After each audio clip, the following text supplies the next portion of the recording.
election day or immediately thereafter. The good news is that UNHPD has a contingency plan in place in case there are any unwanted organizations or if anything gets out of hand.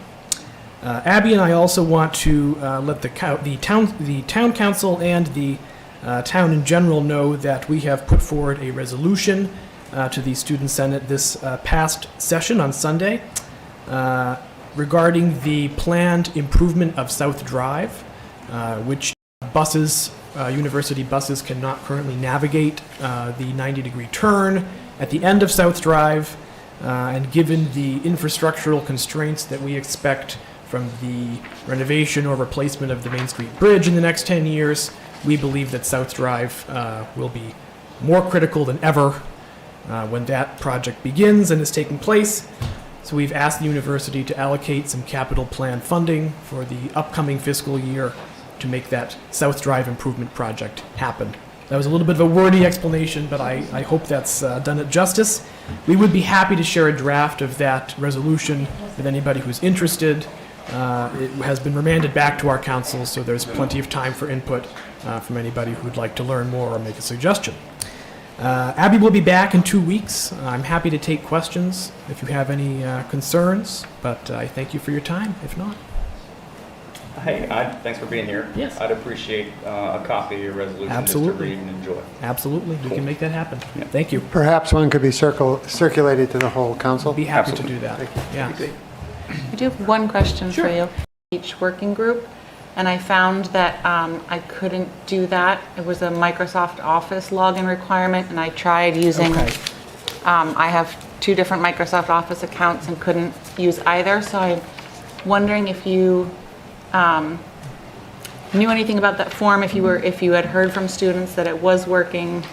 So you couldn't access the form itself? Yes. You could find the information, it was easy to access? Yeah, so on the webpage, there's a way to contact that committee, Okay. but it seems like it was not working, and then I heard from some members of the public that maybe it wasn't working. Okay. That is something we can absolutely... If you know who to contact to correct that, I'm happy to reach out myself. Absolutely. When we distribute the resolution, we can also be in touch about that if we Okay. have more information. Thank you. Yeah, no problem. Other questions, comments? All right, thank you. Great. All right, so our next agenda item is the unanimous consent agenda, and Councillor Ford would like to add. I'd like to move that we add item 11B, Resolution 2024-24, to the unanimous consent agenda. I'd second that. 11B. Could you, Okay. Amending. Yep. that works Yes. for me. I was going to land that. If there's no discussion, it can become part of unanimous consent. Okay. I will read all 3 then. Thank you. Yes. I just want to note for informational purposes that we have identified that there are a handful of properties in Durham that for some reason were omitted when the state school tax was to be calculated. Oh, no. So we will need to be bringing to you at our next meeting a supplemental warrant to capture those taxes for those handful of properties where, again, for some reason, they were omitted. And I think the staff is in the process of digging down to find out why they were omitted and to determine that. Right, and as a point of information, does this affect the Municipal tax, right? the property tax for anybody other than the affected properties? No. I'm just looking. Do you want to? Yeah, why don't you? This is Rachel Dean. I guess we are going to discuss it. Good evening, everybody. I'm the Town Clerk Tax Collector, Rachel Dean, and I'm here with Darcy, who's our new assessor. New assessor. So looking into the warrant a little deeper, I had found one particular property that should be getting the state educational tax and was not. missed on their properties. I spoke with Deb in the finance, and she was unsure why that happened. So that we are looking into that to figure out why. But a supplemental warrant will be necessary for those 15 properties for just the state education portion of the tax. This that they'll doesn't be have to do with responsible. anything in the Baghdad neighborhood, does it? Nope. Okay. No, they're all industrial or utility communications properties. So you'll be delaying sending out the tax bills for those 12, 15 people until you get the additional warrant passed, or are you going to send 2 tax bills? We'll send 2. Okay. I just wanted to note, it's been such a pleasure to work with Darcy, our new assessor. I credit this discovery to solely her. She took the extra effort of reviewing the warrant before tonight's council meeting and noted that error and brought it to our attention. So it was really it's a positive thing that she found this. The error dates back a little bit, so we believe it's related to a coding error between Well, great job. That's going to be an uncomfortable mail receipt for them, though. Right. I look forward to seeing this item in 2 weeks.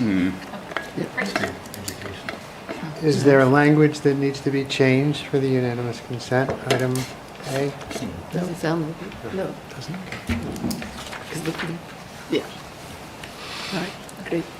So we'll try unanimous consent. Okay. So, I move that Durham Town Council does hereby authorize the administrator to sign the Town of Durham's second half 2024 tax warrant and directs the tax collector to collect payment of property taxes assessed on April 1st, 2024 in the amount of $18,804,458. I move that Durham Town Council does hereby adopt Resolution 2024-25 proclaiming Saturday, November 30th, 2024 as Small Business Saturday in Durham, New Hampshire, and urges Durham residents to support small businesses and merchants in Durham on this day and throughout the year. And I move that, the wording right here. And lastly, I move the Durham Town Council does hereby adopt Resolution 2024, amending Resolution 2013-14 to change the membership composition of the Human Rights Commission to be as follows: 5 citizens who are residents of Durham, 1 council representative with a 1-year term as an advisory non-voting member. Yeah, okay, whatever, that's fine. Okay. I was just curious, for the Small Business Saturday, it Yes. stated that it was a council initiative and it was prepared by Karen. So I'm not sure, I was wondering who in the council actually. Okay. I submitted it. All right, there you go, because it wasn't included in the packet. Beautiful. All right. A second on those motions we've taken care of.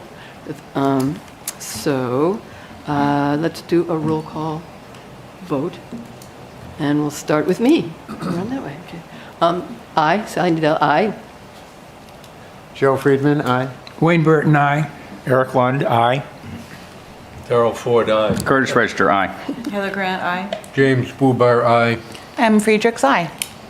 For those of you wondering, the counselors wanted to mix it up a little bit, not always start in the same place, so.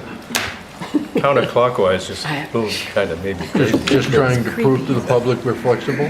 That's right, we can go. Is from Plodzik and Sanderson of Concord, New Hampshire, and they'll be addressing our 2023 audit report.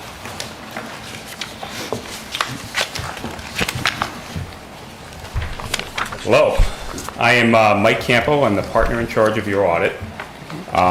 I quickly want to run through, I understand you have a big agenda ahead of you, so I will go through my audit presentation. I'm happy to answer any questions you might have. So I'm going to actually walk through different pages of the audit, kind of jumping back and forth a little bit, just it's the way it flows best for me, and I think I convey the message best that way. So I'm going to actually start on page 1. After telling you I'm going to jump around, I'm going to start right on page 1, second paragraph. This is why you bring in an independent audit firm, is to give the town and the users of the financial statements an opinion on the financial condition of the town of Durham. This is why. So in that second paragraph, starting at financial statements present fairly in all material respects, what we're saying is that you have a clean audit report, that every test we put your financials to, you were able to meet. Every number that you put in the report that we inquired about was able to be adequately supported. and that others can rely on the information within this report. I'm now going to have you jump to page 16.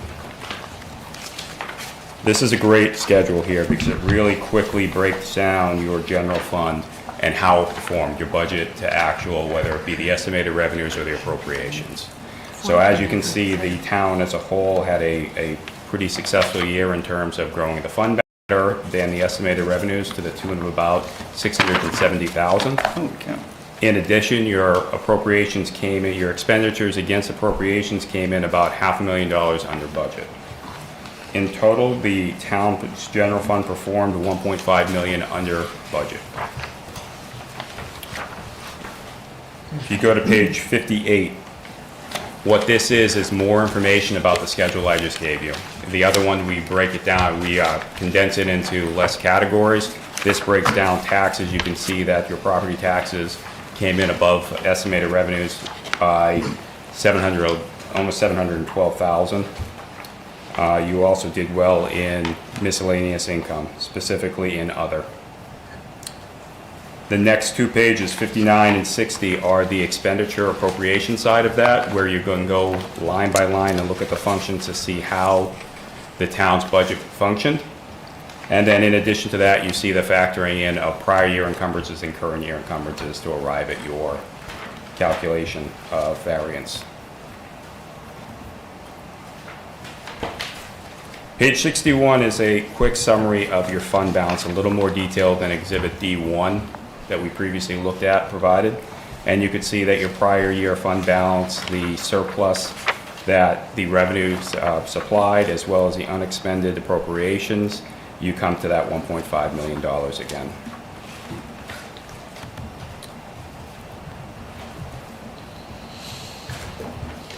And then I'm going to bring you to page 4. I'm not going to go through this, but I encourage you all as council members to take a few minutes and review the management discussion and analysis. Your management team puts this together, and it really brings the financial statements. Anybody who's looked at our reports, they are complicated to say the least. You see fund balance presented a few different ways, whether it's net position on the accrual basis, unassigned fund balance on the modified accrual basis, all these different ways of presenting it. The management discussion and analysis, in my opinion, brings it down to a more consumable level for an average user of the financial statements. I'll admit I've got a master's degree in governmental accountancy, and I think the reports go too far. GASB just won't stop with pronouncements, and they keep coming up with good ideas. And I think this was the board last year who had concerns about GASB 65 and 75. I'm with you still. I'm not big fans of the OPEB and that pension liability. So with that, are there any questions for me on the financial statements? Yes. Go ahead. Yeah, I don't have a great memory, so I remember page 1. In your opinion, are the water and wastewater customers billed reasonably accurate for the underlying costs Let me pull up the page of that. that is incurred by the town?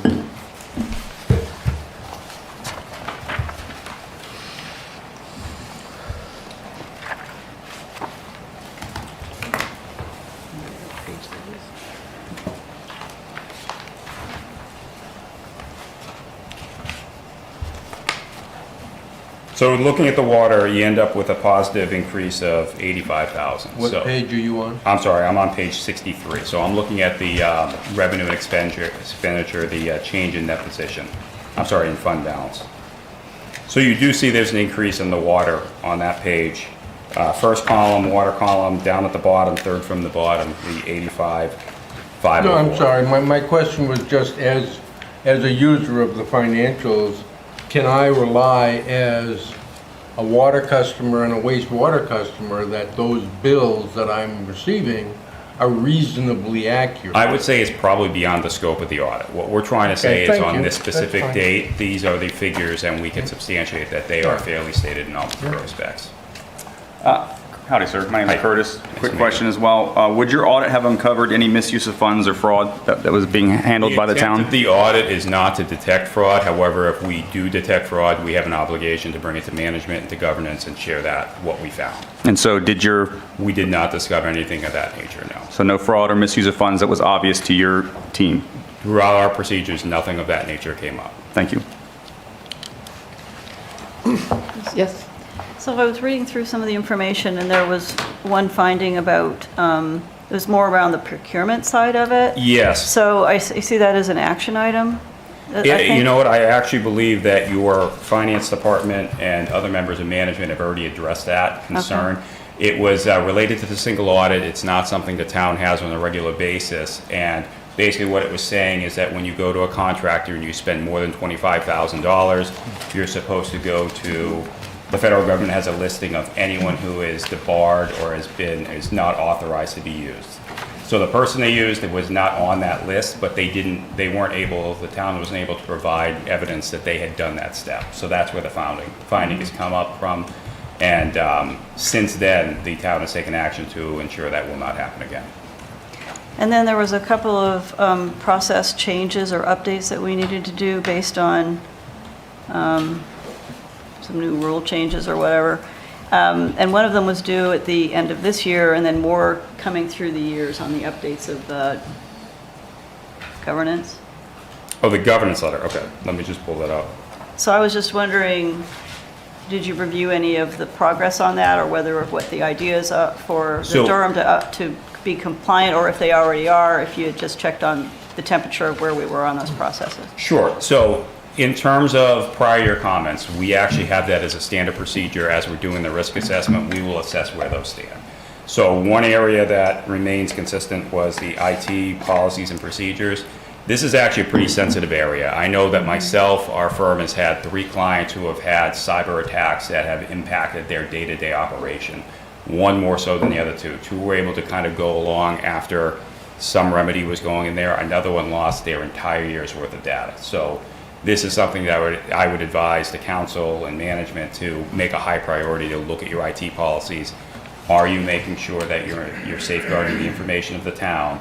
And do you have a backup procedure in place? And it goes beyond just having a backup procedure in place. You need to document it so that if there was change in management or anything along that line, any of you change, you want to have a clear roadmap of what the procedures are. Stale dated checks was another comment that we had from last year. That still remains. Just in general, getting some of those older items off a reconciliation makes the reconciliation process that much cleaner and easier.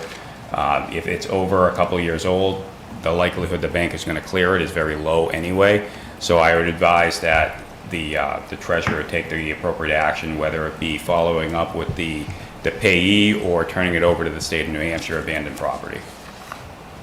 The other ones in the letter, your GASB, accounting changes, errors and corrections, compensated absences are due in 2025. So were those discussed in terms of what needed to be changed, if anything, in terms of advice on the town? Typically, when you see GASB pronouncements in this letter, it's really more of a financial reporting rather than an operational. So we work with all our clients to inform them what changes are not just the town of Durham, but all of our clients. Okay, thank you. I don't see that as being a massive change to your financial statements as you've seen them. Okay. Any other questions? Okay. Thank you very So much. if I could just have one quick second to just cover a few things here. Sure. Policies. Every single client I go see, whether it's at a meeting or in person, I remind them that your financial policies are important. You as board members typically have a 3-year term. I recommend that you as a board be reviewing your policies at least on a 3 to 5 year basis. So if you have 10 policies and you do it every 5 years, I would recommend you review 2 of them every single year. That way, you're able to see it as you're the ones ultimately responsible for the tone at the top, the policies, the control environment. This forces each board member to be aware of what the policies are. So I do recommend that to every single board I have. Durham has a very, very talented business office. They work very hard. I wish all the clients were as good as these clients, as you guys are. So I do want to recognize Gail, Deborah, Dina, and Jessica for everything they do to help my team be able to get through the audit efficiently. We intentionally come in and we'll have a client say, you've never asked for that before, and that's a good thing. We don't want to ask for the same thing because then we're giving you a canned audit. So we want to make sure that we're challenging your team and putting them in a position where they can really support the work they've done. That's never been an issue with your team. So I just wanted to quickly just acknowledge their efforts and how we appreciate it from an outside perspective. That's awesome. So you guys have a very good team. Great. And with that, I'll let you get to the rest of your meeting. Thank you. Thanks Thank you so for much. having me. I appreciate it. Sure. Thank you, Mark. Thank you for coming. All right, next we have our trustees of the trust fund report with Ted Howard, who is the chair.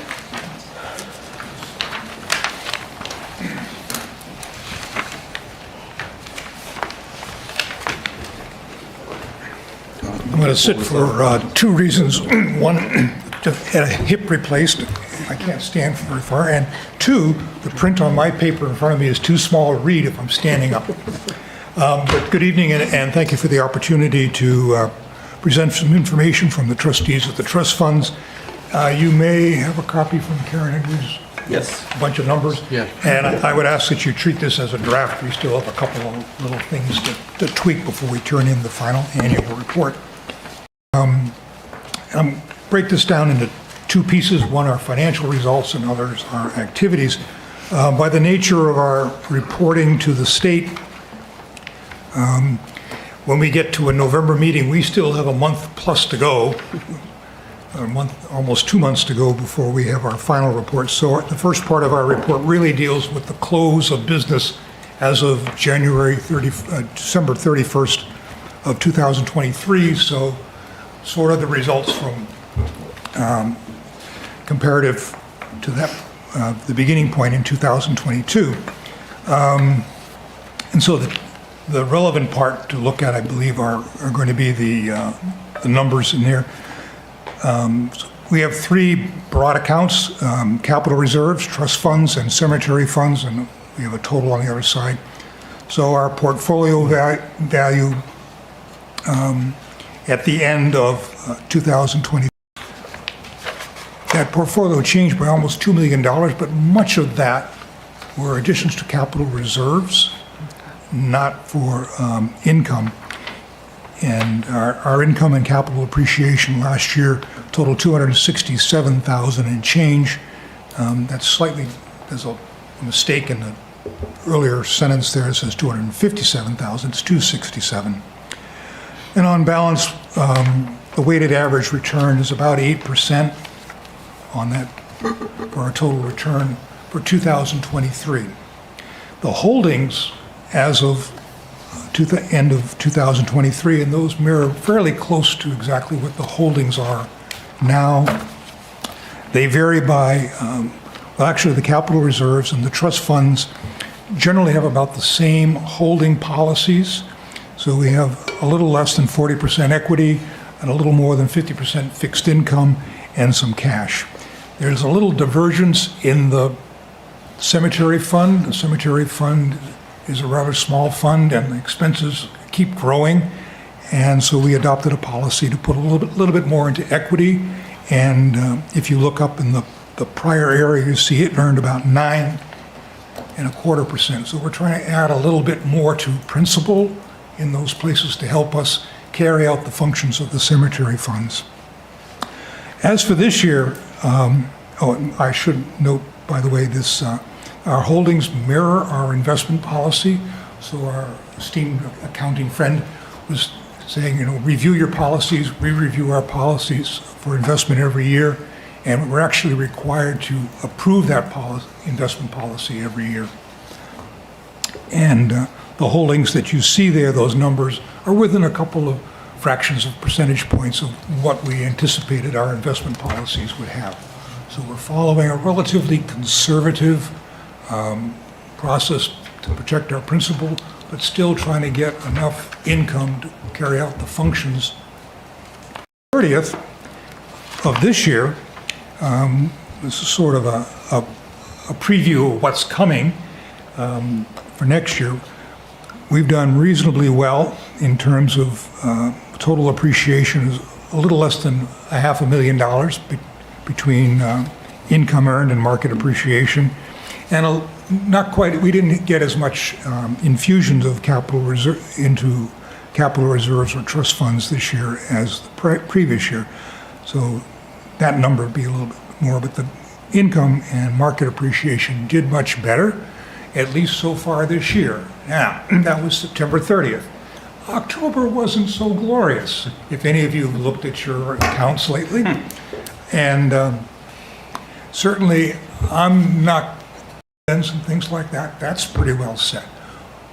What I don't want to project is what a portfolio value will be at the end of the year. We've got an election tomorrow. We have a federal open market committee meeting on Thursday. All kinds of things are happening geopolitically. I'm not going to put a number out there or even make a guess, but I think on the whole we will have done better this year, 2024, than we did in 2023. And so that's, I think, a good way to look at the financial part. We do provide more detail in the town annual report, and as noted here, we have a fairly conservative policy, and we renew that policy every year. Activities, first one is our involvement with the Doe Farm down on Bennett Road, and we're part of the land stewardship subcommittee and work with them and our now former land stewardship coordinators, Sarah Callahan, to get a lot of work done on the Doe Farm. The biggest problem we have on the Doe Farm is invasive species invasion, particularly glossy buckthorn. It's a really nasty one. And we've spent some money down there to get some control of that.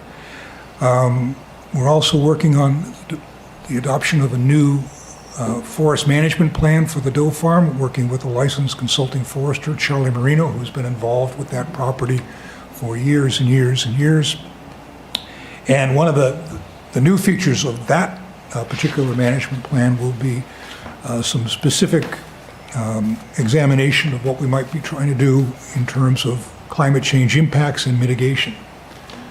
What is climate change going to do to the Doe Farm problems, as well as maybe contributing to some carbon storage? It's 84 acres. We're not going to make a huge difference, but we can set an example. So we're looking forward to that. We have a fairly good record of maintaining openness and transparency, and people can see our minutes and our agendas posted on a timely basis. We haven't had a flood of people show up to our meetings at 8:30 in the morning. We do feel lonely to tell us why some of these trusts were established, because occasionally requests come in and we have to match what the language of the trust is designed to accomplish versus what's being asked by the people who are asking to have money approved for expenditure.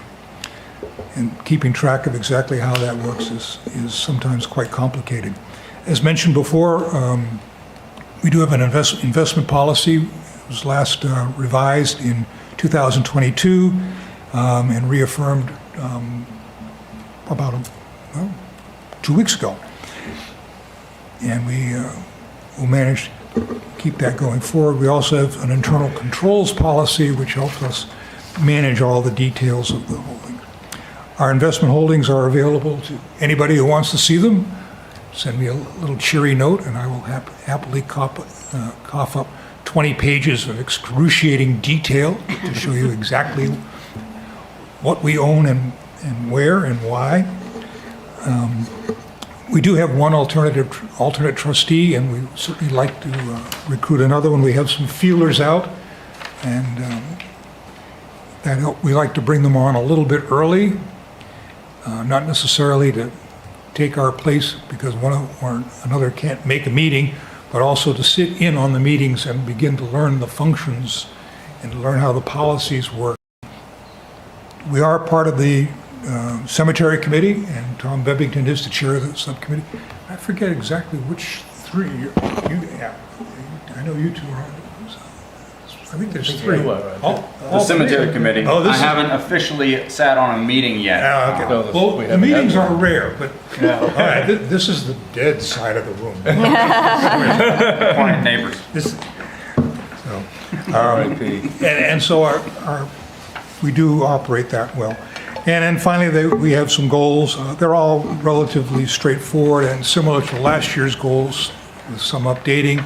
We're hoping to get a fund created to help with the town's celebration of the 300th anniversary coming up. And it would be nice to get that. I'm not sure we have that actually completed yet. And we did add this year to make sure, to recognize our role on the cemetery committee, to be sure that we continue to maintain an affordable and well-maintained place of rest honoring the deceased members of our community. So with that, that's a quick outline of the activities of the trustees of the trust funds for the past year. If there are any questions, I'd be happy to try to answer them. Yes, Councilor Lund. Yes.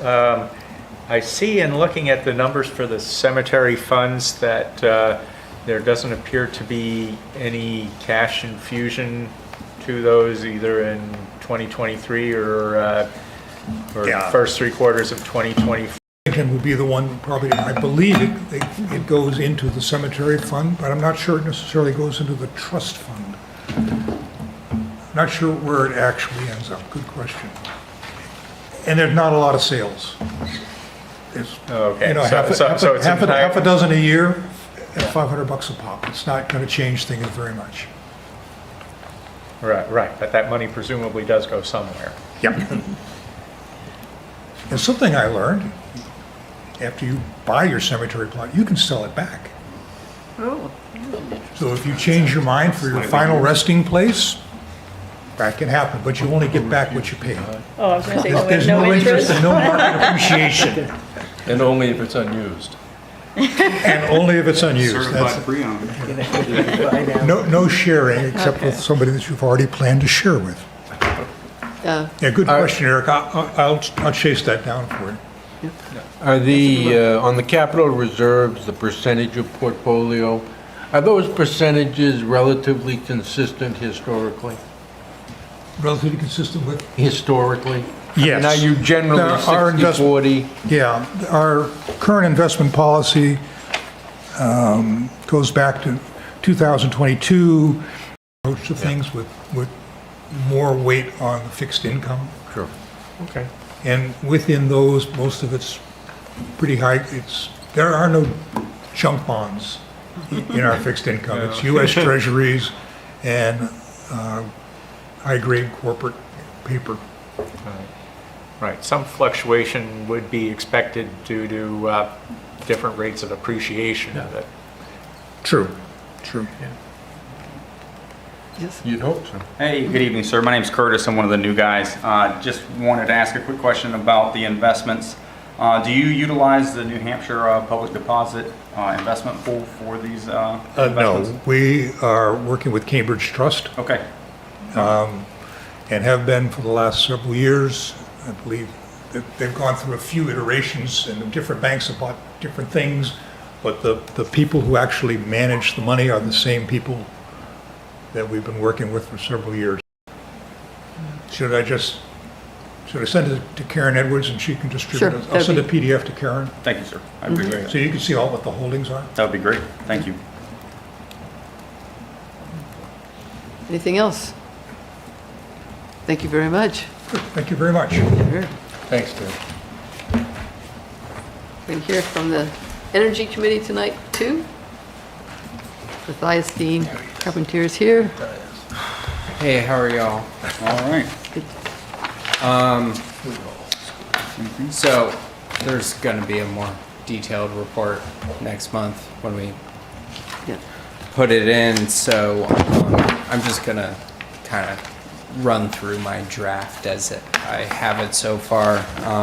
I don't have final numbers on pretty much anything yet. So just gonna run Matthias through is everything. referring to writing his annual report. Yes. Yeah.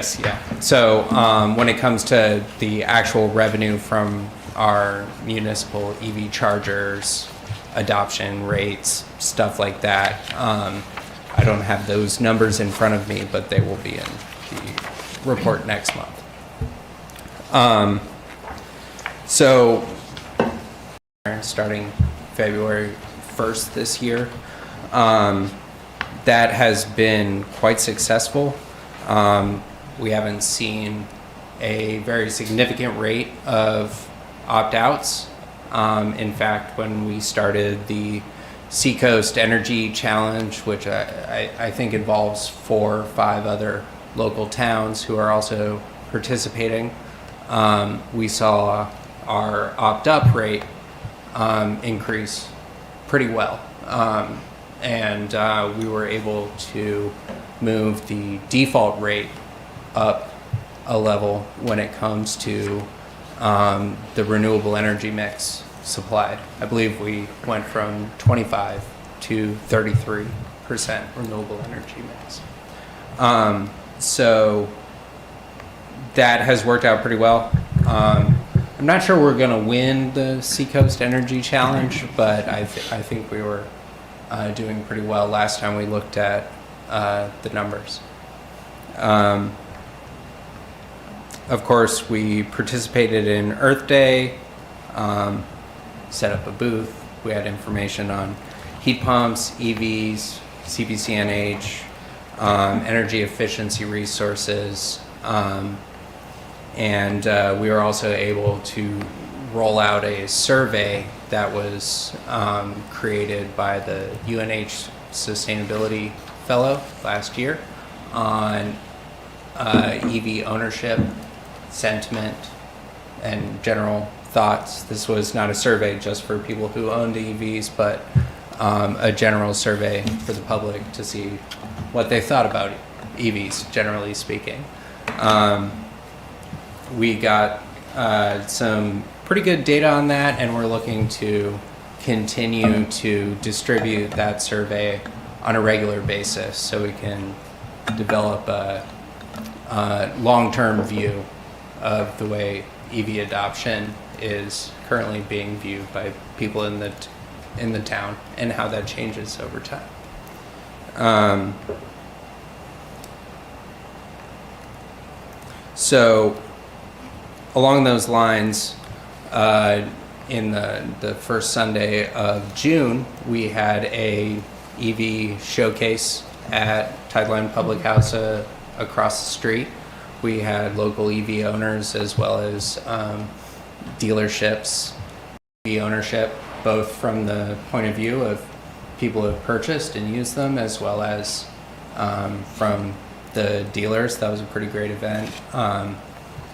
We seem to have quite a bit of interest, and we're looking to do it again yearly going forward. We think it's a good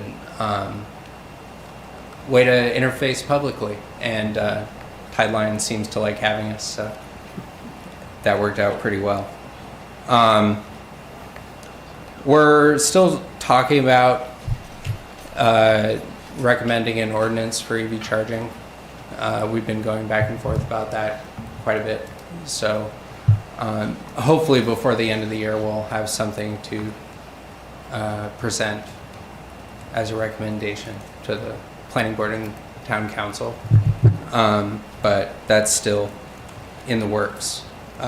We have seen data that the EV chargers that are in town have had an increased rate of usage and therefore revenue this year over last year, and we've heard a bit of demand for additional locations, and of course that costs money, and Aaron Bell and the Civil Engineering Department Carbon Transportation Materials Grant Program, which is a part of the Inflation Reduction Act.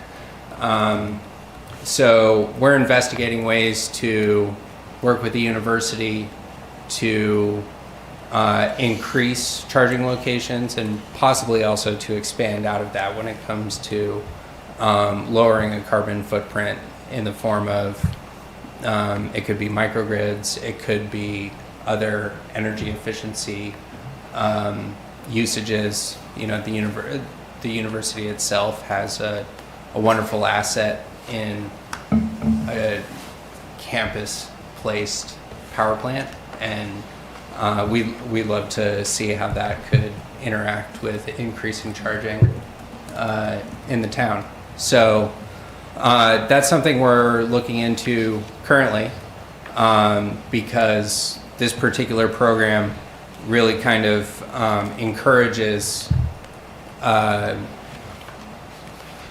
programs that are a bit more on the investigative side, pilot programs, programs in which there is a large research component.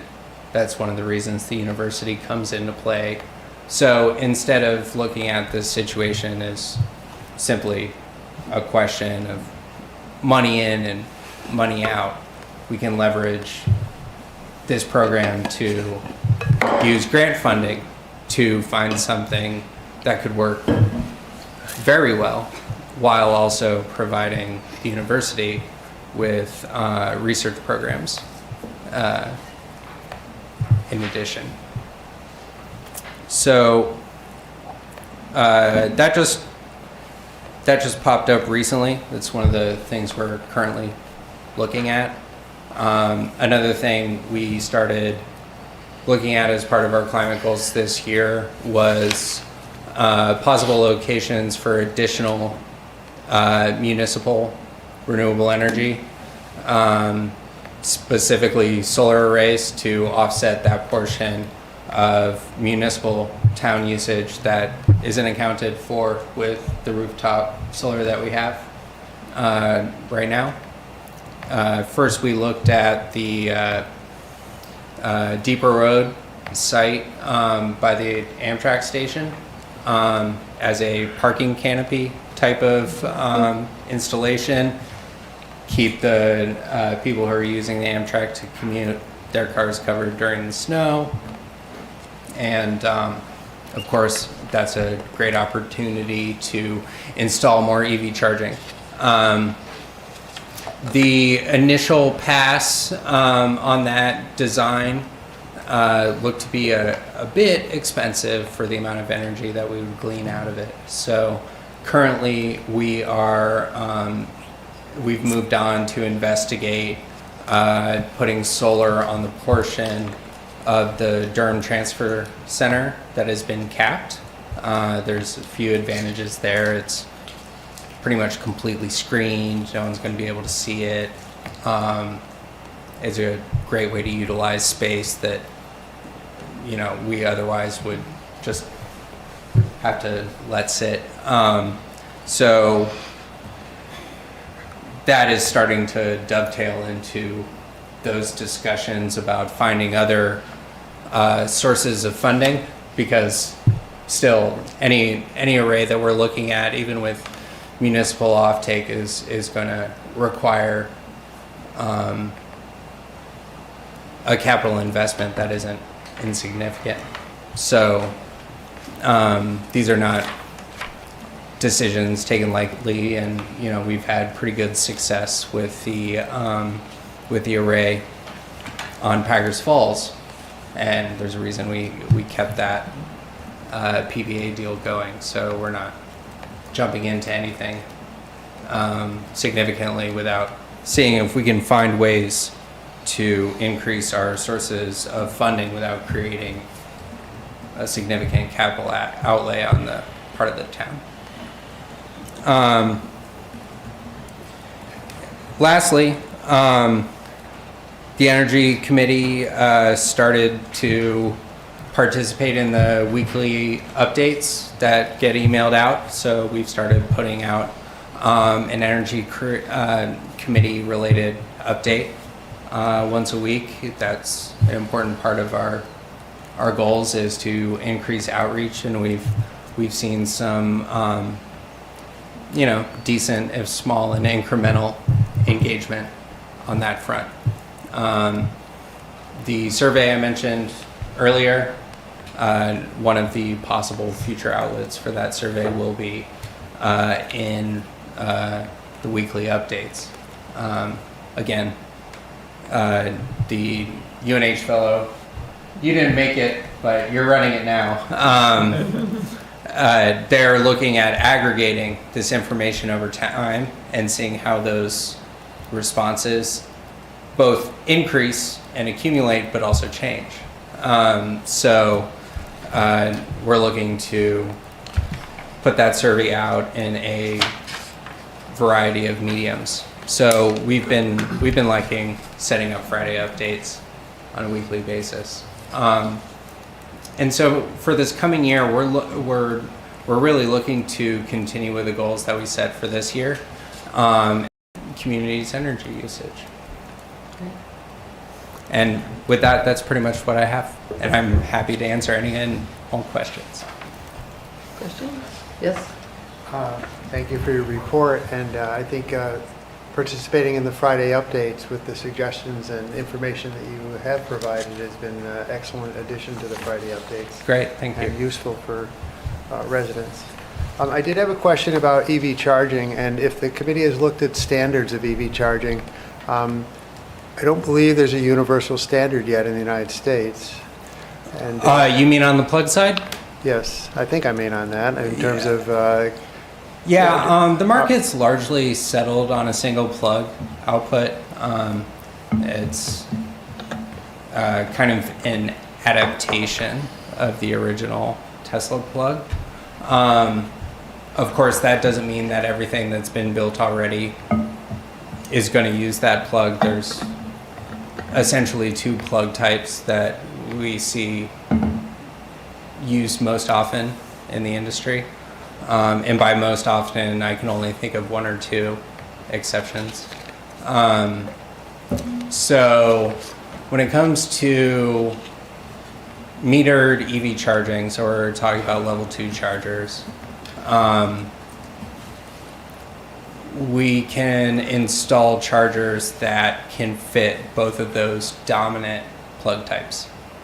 So I wouldn't say that's too much of an issue anymore. And as I said, going forward, the hybrid type that allows for both level 2 charging and DC fast charging, it's highly likely that the vast majority of EVs that we're going to see on the market going forward are going to use that plug type. Thank you. Okay. Thank you very much. Thank you guys so Appreciate your much. time. Really appreciate it. Great. All right. And so we have another presentation tonight, and this is with our Sustainability Fellow, Sophie Goodwin, and she's going to talk to us about the town's climate action plan. Have fun. Thanks. Try to figure out this double situation.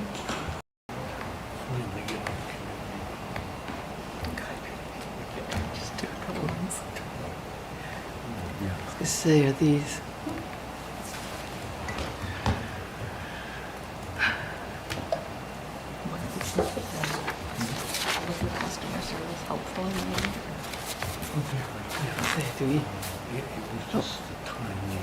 There you go. Awesome. Yay. Awesome. Perfect. Okay. So yeah, I'm Sophie Goodwin. I am the Town of Durham's Sustainability Fellow this year, and I have been working with the Town of Durham since May on this project. Todd is my supervisor, so I'm going to give you guys a little bit of an update on our progress currently, and just sort of an overview on the action plan serves to provide specific actionable items to reduce emissions and increase resilience, as well as how much those actions do reduce emissions, and also include an implementation roadmap. And it serves to sort of be hand in hand with the hazard mitigation plan. So in the 2022 plan, the reduction goal was set of 42.8% reduction of 2019 levels by 2030. Which is a very aggressive and aspirational reduction. It was set in 2022 when emissions worldwide trended down dramatically due to the pandemic, and was also a jumping point for net zero by 2050. So part of my job has been to project if this goal is possible or reachable by 2030. And these goals sort of provide a roadmap for those reductions. But the plausibility of the reduction goal depends on the community.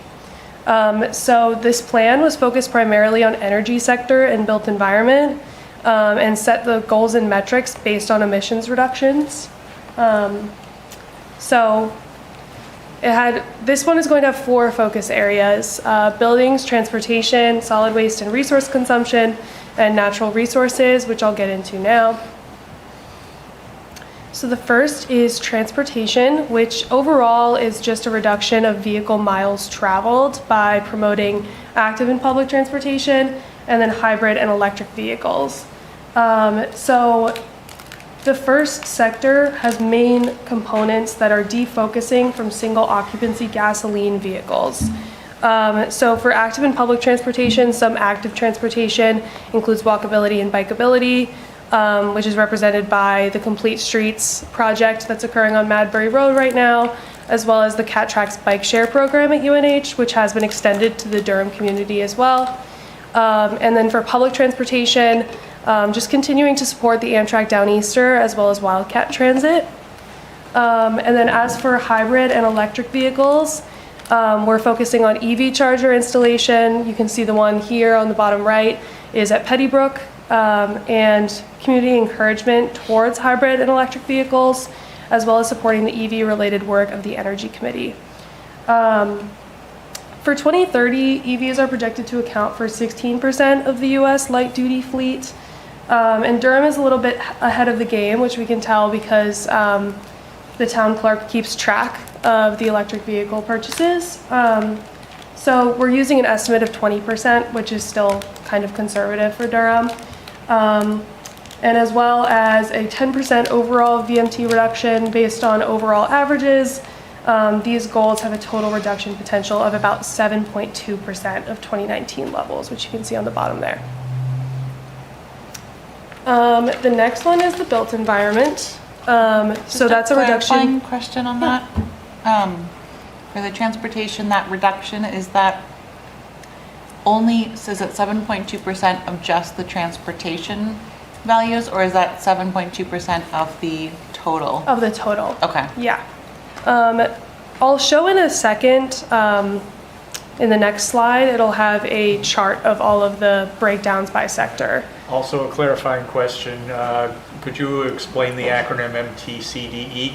Oh yes, that's metric tons of carbon dioxide equivalents. So in 2019, Durham had about 104,472, if I remember correctly, which I probably do because I think about that all the time. But that was about the level in 2019, and it decreased in 2022 to about 97,000.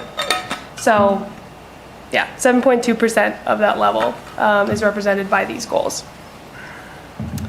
So as for the built environment, so on the left you can see there the chart I was talking about. The built environment represents over half, 55.5% of 2022 greenhouse gas inventory, and then 41% is transportation, and then the rest is a couple of different things, including agriculture and solid waste. So for the built environment specifically, there is a lot of reduction potential, as you can see. 55.5% is a pretty large number, but our metrics focus on energy efficiency and electrification and retrofits, continued participation in CPCNH, the Community Power Coalition, as well as incremental increases in renewable proportion of default sources, which is, a long way of saying right now it's approximately 33%. Right, 33% renewables, and sort of with a goal of incrementally increasing that without making it more expensive for the consumer. Also seeking out options for solar power is within the scope of these goals. So assuming 5% each retrofits and electrification per year for each fuel source, so that's propane, natural gas, and fuel oil for both residential and commercial buildings, our goals project to about 9% reduction in overall emissions. Any questions on this slide? No, I went through pretty fast. Okay. So for the next one, it's solid waste and resource consumption. So we're focused on promoting local food system and nutrition while also reducing waste through primarily composting promotion as well as local businesses and the farmers market. Solid waste only makes up about 1% of Durham's emission, a little less. So the number is difficult to estimate what these goals could do for the total, but it is still extremely important. And the last sector is natural resources. So it focuses on emissions removals rather than reductions based on sequestration. So to protect Durham's green space and nature through conservation measures, land protections, improving recreational areas, and sustainable land use and landscaping. As I said, we're focusing on removals with this one, and in the 2019 greenhouse gas inventory, Durham's forests and trees were estimated to sequester an amount equal to about 31% of Durham's annual emissions, which is very impressive.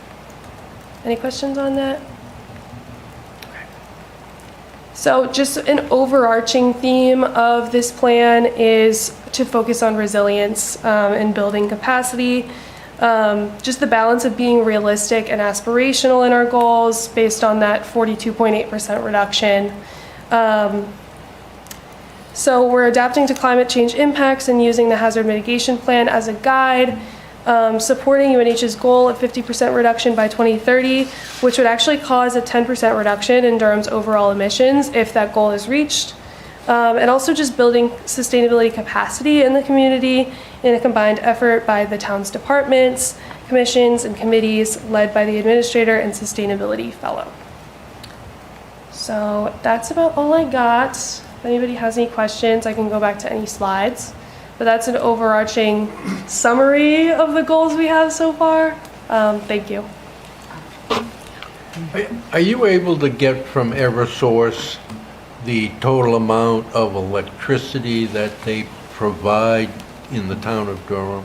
So they do that in the greenhouse gas inventories. It requires a couple of months of, getting through to these, to many different people. So I have the numbers from 2019, 2021, and 2022, which is what we're basing it on because 2022 is the last fiscal year that we have all of that information. So it is possible to get. Yeah. Question. So looking at the projected reductions that we've accumulated thus far with our actions in Durham, if we were to generalize that to the planet, which obviously is not equivalent, but it's just kind of an exercise here, what would that equate to in terms of how much warming we would expect? So we know that we kind of deduced from the reason we chose that 42.5% reduction goal by 2030 is because that comes from, the UN's target goal for, I think it's a 1 degree Celsius warming. So if we were to reverse that and say, based on how much reduction we're projecting to achieve in Durham by 2030, what degree of warming would that equate to? How many degrees Celsius? It would be about 1.15 based on my estimations. Because basically the scope that we're on now, the way that we're deciding to go about it is have that 42.8% be an aspirational goal, be like a really strong, everyone is committed till 2030. We get 5% of people to retrofit their homes or electrify their homes every year, which is not totally realistic, but we still have that goal because that's our hope. But I'm assuming, based on the forecasting I've done so far, it's probably going to look more like 30%, which would be about a 1.15 degree Celsius increase. But definitely not the worst case scenario either. So not at all, no. Kind of cool. Yeah, Durham is in a good place. It's a difficult time to make these forecasting estimations because, we have 2019, which was pre-people not commuting to work and UNH having decreased operations. So it's difficult to estimate how it's going to look in like 2023, 2024. But hopefully with a sort of, aspiration that this goal continues, then maybe we can get people to commit a bit more. And I was also wondering, how did you come up with the assumption that you would get kind of 5% electrification of the built environment each year? Were you basing that based on kind of the average lifespan of a boiler, or what combined with how you think people respond to the tax incentives, or where did that number come from? Is there any broader research to suggest that? Yeah, so the forecasting modeler I use is by ICLEI, which is like Local Governments for Sustainability, and they're based in, I believe, Colorado. So they have their own estimations that they make, and I think theirs was 8% than that, probably about 6%. This was over the summer, but I can get that, information to you. But I put in 5% just, to be safe. Hope for that. Councilor Bergen? I just wanted to note that you didn't mention in your report that what used to go in the dumpsters at our transfer station now goes into Sally Needell's swap shop. I did have a picture of the swap shop. You had a picture of the swap shop. Yes. But you didn't list it. Yeah. In terms of what it saves in energy and so forth. Yeah, I'm not sure exactly how much because, I like the greenhouse gas inventories. I think they're so fun, but I can't do one just because we don't have that fiscal year ready yet. But I'd be so curious, how much, because I live in Pennsylvania, or I'm from Pennsylvania. I now live in New Hampshire, but we don't have like transfer stations, swap shops, anything like that. It's either Goodwill or the trash. So I think it's so cool what the transfer station does.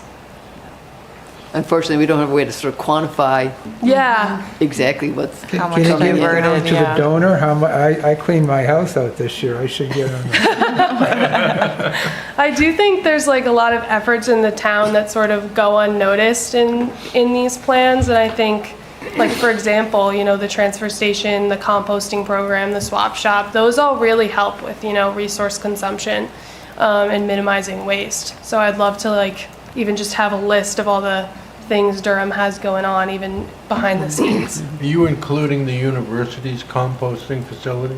Yes. So it's listed under natural gas in the forecasting model I use, their landfill cogen plant. So in my estimations, actually, I don't include any sort of reductions in that because they're projected to continue that, I believe, until 2032. Well, I was really thinking of the operation out at Kingman Farm. Yeah, I think since that's out of the operational boundaries of Durham. Oh, okay. Trucked out there. Okay. One more question. I was wondering if you were able to connect with the assessor's office at all as well, because I think we talked about at one point, like the town clerk is tracking electric vehicle registration, to track actual electric implementation in Durham and start, I think a new category had to be created in the assessing software, but to create one for heat pump and geothermal installations to separate out that category of electric heat from baseboard. And I think that they thought there was some conversation before we lost our old assessor and brought the new assessor on. But I think the new tax software enables that differentiation to be recorded and it can be pulled from the building permits. But I wasn't sure if you were able to connect with the assessor's office and find that out or use that to start tracking that forward. Yeah, and see I haven't been doing that, but that's a great idea. I just wrote that down. There is some equipment in the forecasting modeling that also talks a lot about heat pumps and geothermal and separates them from other forms of electrification. So I think if I knew a little bit more, that would be great. Yeah. Awesome. Thank you. Yes. Just to note that we're going to try something a little different with our Sustainability Fellow for next year. Sophie is in her master's degree program, and it's a 2-year program. And where she's local at UNH, she's going to remain with us for an additional full year. So we'll have that continuity, which will be just great. Yeah. Good. Thanks, Sophie. Thanks for your report. Thank you for having me.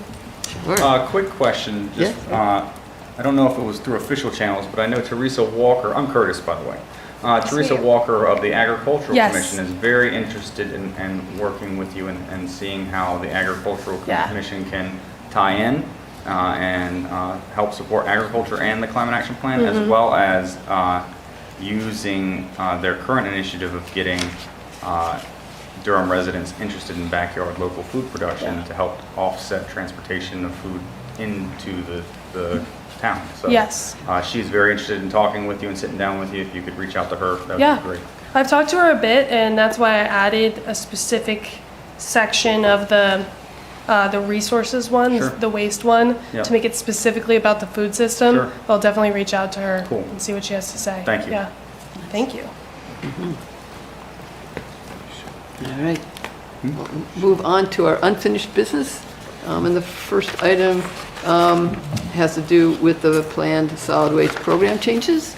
And I think the first step is to open our public hearing for that. So I move the Durham Town Council does hereby open the public hearing on ordinance 2024-08, amending Chapter 118. All those in favor, hand raising is good. All those opposed? Looks unanimous. All right.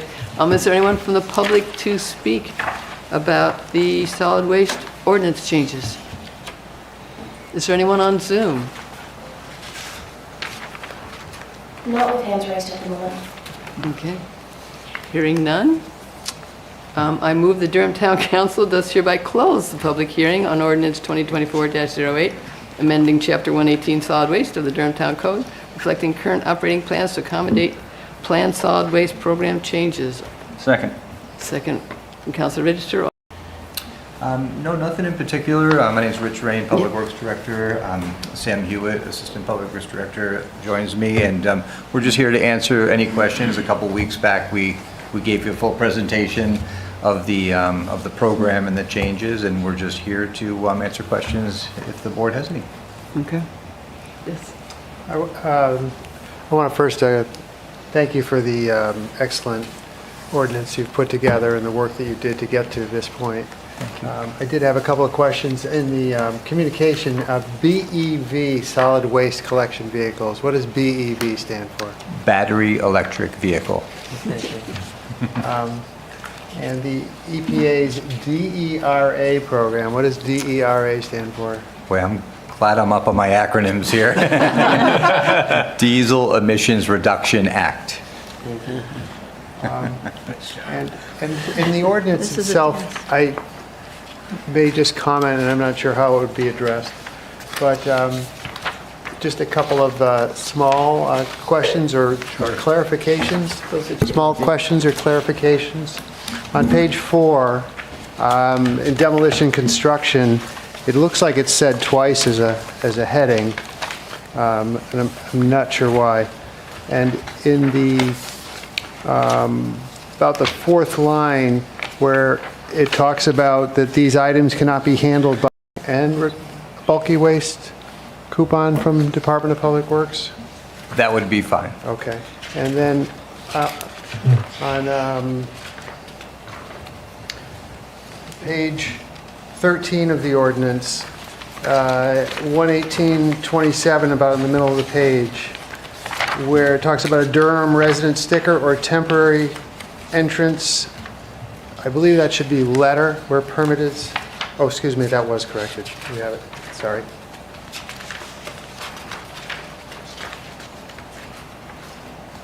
No, that was it. That was the only correction. I have 3 other Scribner changes that I would just like to talk to you about. They're very minor in nature, but since this is the final version, I just want to be sure that we capture them. It refers to, under A, 3rd line, at the very end, it refers to 4. It should be D, if you see that. So it reads property owners who meet the criteria in D as opposed to 4. It's top of page 10 for us. Oh, I'm sorry, I thought we were on the same version. Sorry about that.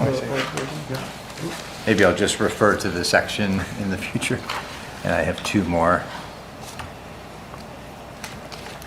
Let me get that section, page 13. Let me go back to that. It was the difference in outlining whether they use a 4 or D for their outlining format. Instead of a 4, they want a D. Exactly. First paragraph, page 10. Right. Property owners who meet the criteria in D. D instead of 4. Right, okay. And then in 118-25, I have it on page 12, you might have it on page 13. 118-25. Right. It starts on page 12 and continues on to page 13 Okay. for us. The last bullet is unacceptable and unapproved waste, and then in parens, as defined in article, it was 01, it should be Roman numeral 1. And then last change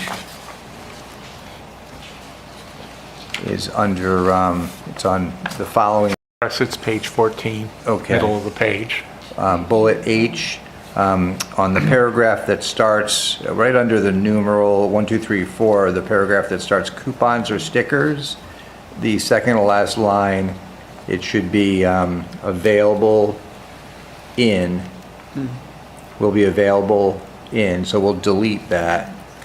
The word in is deleted, and it should just be on the town website. And that's all I have. In Apologize the for H that. section, under the H bulky waste coupon, Yes. it's going to say what again?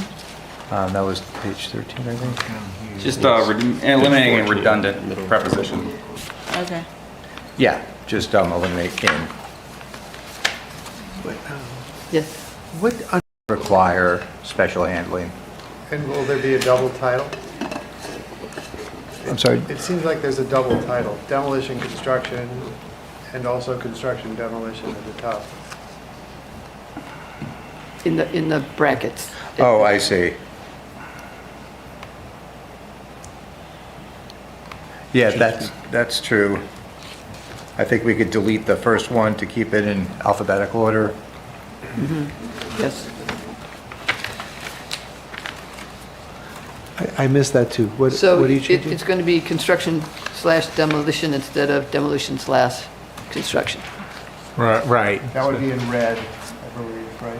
Yeah, red and That would crossed be out. right, Yes.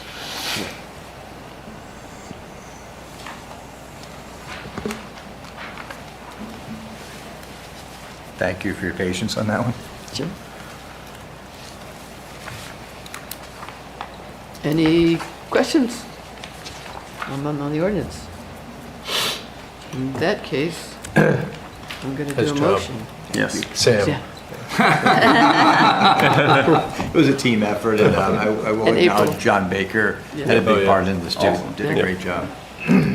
All right. I move the Durham Town Council does hereby adopt ordinance 2024-08, amending Chapter 118 Solid Waste of the Durham Town Code, reflecting current operating plans to accommodate planned solid waste program changes. Do I have a second? Second. I'll give it to Councilor Lund. Okay. Any more discussion? All right. Would the motion be as minor changes have been recorded tonight? Sure. We can add that on. As amendments to the amending? Adopt as amended. Sure. Thank you. Eric Lund, aye. Wayne Burton, aye. Joe Friedman, aye. Sally Nadell, aye. M. Friedrichs, aye. James Bubar, aye. Heather Grant, aye. Okay. Congratulations. Thank you very Thank much. you. Well done. Very exciting. Well Thank done. you. Forward to the program. Yes. It's going to be great.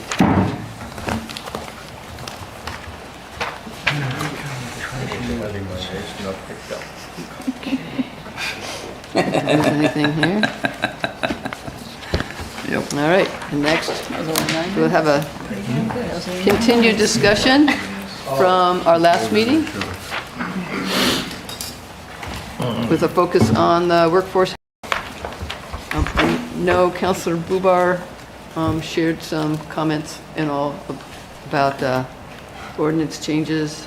I don't know if anyone else did ahead of the meeting. I don't know, do you have those? Did you receive those? I did not. Did you receive the comments from Oh, James? well, those are Bouchard? the, oh, from Jane, No, from Todd. no, I don't think I They did. came from they- Todd. They came from Todd? Yeah, I shared them Okay. earlier today. Okay, sorry. Today? Yeah. Yes, today. So if you didn't see them, that's fine. It was today. I believe I sent them to the two of you. And I probably should have sent them in PDF I- format because the I did not get anything from you today, Todd. The packet also that was sent out doesn't have the latest edition that I've. I don't think I got anything today. All right, I'm looking. I'll look. I think that's fine. Would we- yeah.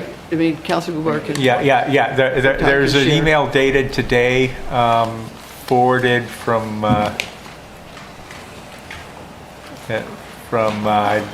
Todd, and he says, I've also shared with Michael Barron and Paul Rasmussen, so. Were we CC'd on that? Yeah, it says undisclosed recipient, so I have no way of knowing. I'll have to check. I just note, I was interrupted like 50 times today about election things, so I'll see if I can find it. If I didn't, I'll send that to you now. It's fine. I mean, we'll just go We through. can just go over We'll it just go tonight. through them. That's all right. and- It is and, cold. Can ask the questions. The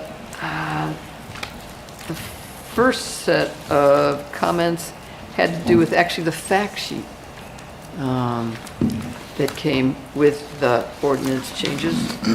And do you want to go through those or summarize those, Councilor Bubar?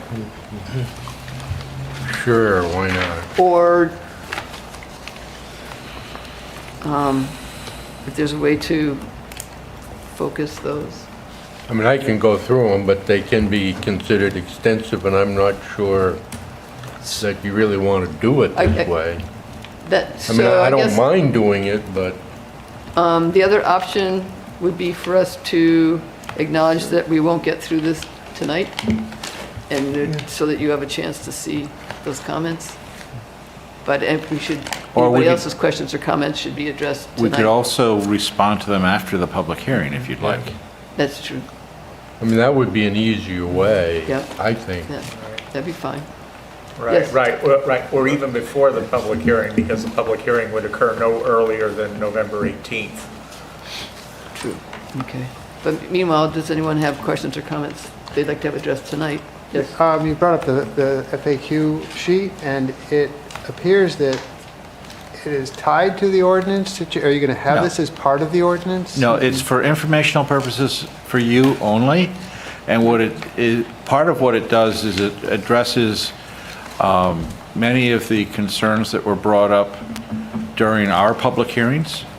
And it addresses why we, in many respects, did not address those. Official record if No. this amendment is Well, adopted. it's not part, it won't be a part of the official ordinance, but just because it's here now, it's part of the official record. We do reference it in the, in the whereases in the ordinance, so it's Correct. worth keeping as a record. But if passed, is the whereas that this is there, then become... That's only a record for reference, not the ordinance, not the actual requirements. But it is, the whereas, if we were ever challenged, then we can turn to the whereas as to justify the ordinance. So that was dated October 11th, 2024 is the last edition we've seen of that? Right. And will that change based on any comments that have been made by Councilor Has not Alubar changed or since others? October 11th. At this point, we have no plans on changing it. It was submitting from the public, then, that's your discretion. Did anyone come to the meeting with questions that they wanted to ask of these? Yeah? I've been following this through the eyes of the owner of one of the sites. And it's been quite an experience because we tend to write these from the perspective of what the town would like to see happen and the developer and so forth. And through his eyes, it's still somewhat confusing to try to figure out exactly what can happen to that piece of land, the 117 acres. But I did refer him to this piece because he's one thing we don't do in this town is focus on the owner of the property. It's interesting. We tend to focus on what we like to accomplish, and sometimes the owners look like the bad guys or something, and they have to be motivated to participate in this process. But let me ask you a simple question. Item P, topography and open space. It says that a minimum of 60% of the gross acreage of the parcel shall be set aside as permanent open space. Does that include the parcel that might be broken off for other use? Or is it 60% of the whole parcel before it's broken off? Or is it 60% of the parcel after pieces are broken off? Of conversation with Daniel Keefe, the owner of the 117-acre parcel, not in a little while, and I have no idea what may come of, that transaction. But I know he did have some interest in potentially, if he were to sell it for a workforce housing project, having a lot and a house set aside for him that where he could live on that would not be part of it. So if somehow that were all to happen, say an acre lot was cut out for him, that would not be part of the 60%, because that would not be part of the open space. And I do want to clarify that when we say 60% of the gross parcel, that would, a better way to think of it as, that means that the development area has got to be contained within 40% of the gross parcel. So that would be the structures, the parking areas, probably the driveways, drainage structures, utilities, and that everything else would be fit within the 60%. So that would include, obviously, the most sensitive natural areas, agricultural lands, passive recreation, maybe active recreation. More discussion might be needed on that point.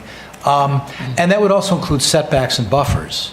So setbacks from the road and from abutters. It does, can I continue? Yes, please.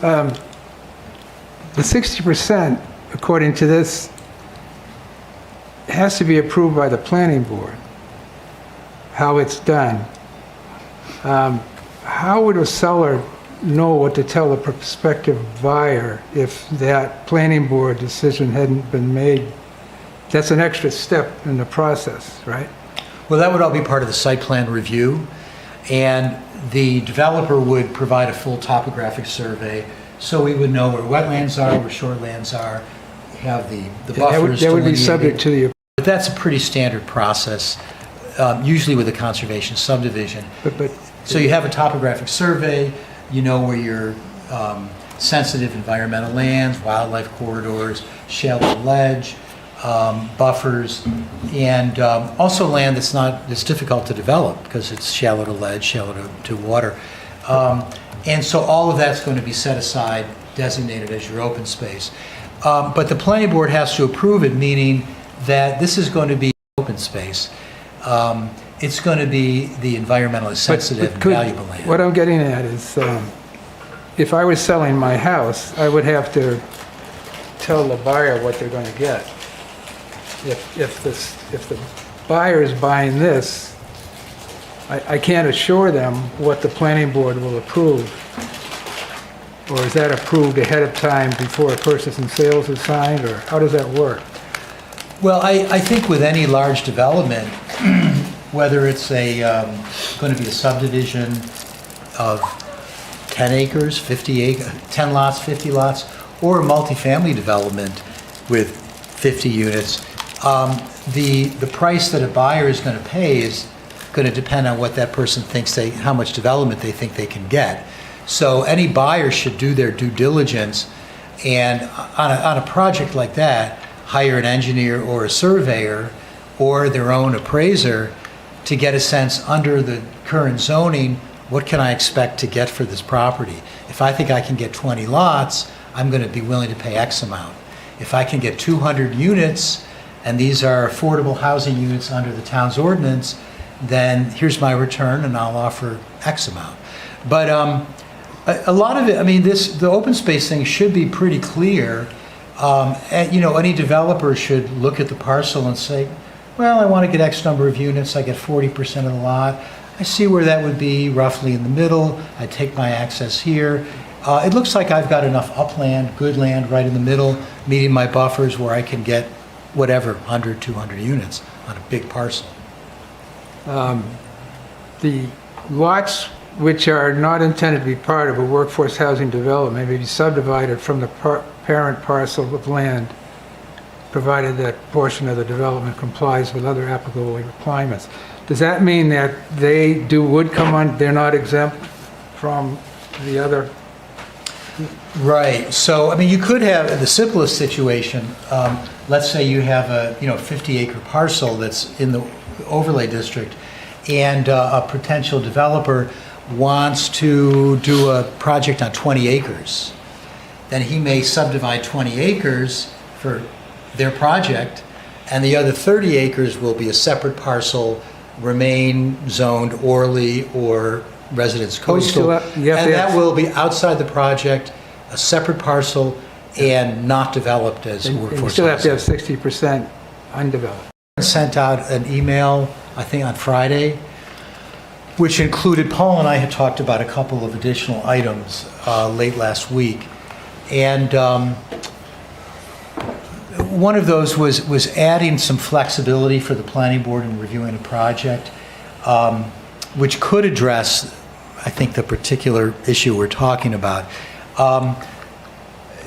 More broadly, when you have an ordinance that is trying to do a lot of things, potentially on a large lot, it's good to have some flexibility under zoning, because there's all kinds of unforeseen things that you can see that can arise.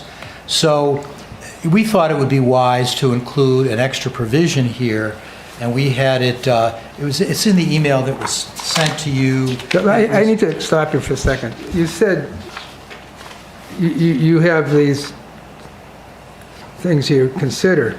Do you consider the return on investment the owner's going to get from what you're doing? Do we consider that with zoning? Because that's what motivates sellers to participate, is what benefit is it to them to get the rate of the return they need. For example, the parcels that would be broken off, because they could be sold at market value. They don't have to be, but they have to comport with existing zoning rules about buffers and tidal waters and all that sort of thing, right? Right. But it seems to me that we're missing something when we do all this consideration. How do we motivate a owner of property that would like to put affordable housing on to get into a project? Because what happens to Dan is he's completely baffled on, because he's trying to support his family and get a return on his investment. We don't seem to talk about that piece of it, and there's only 3 sites in town, and his is the one that's the most apt to go into this. But I think that it's kind of naive not to think about how the rules we're making affect the seller of the property. Well, when you do come up with an innovative ordinance like this, it's good to talk with developers, which we do.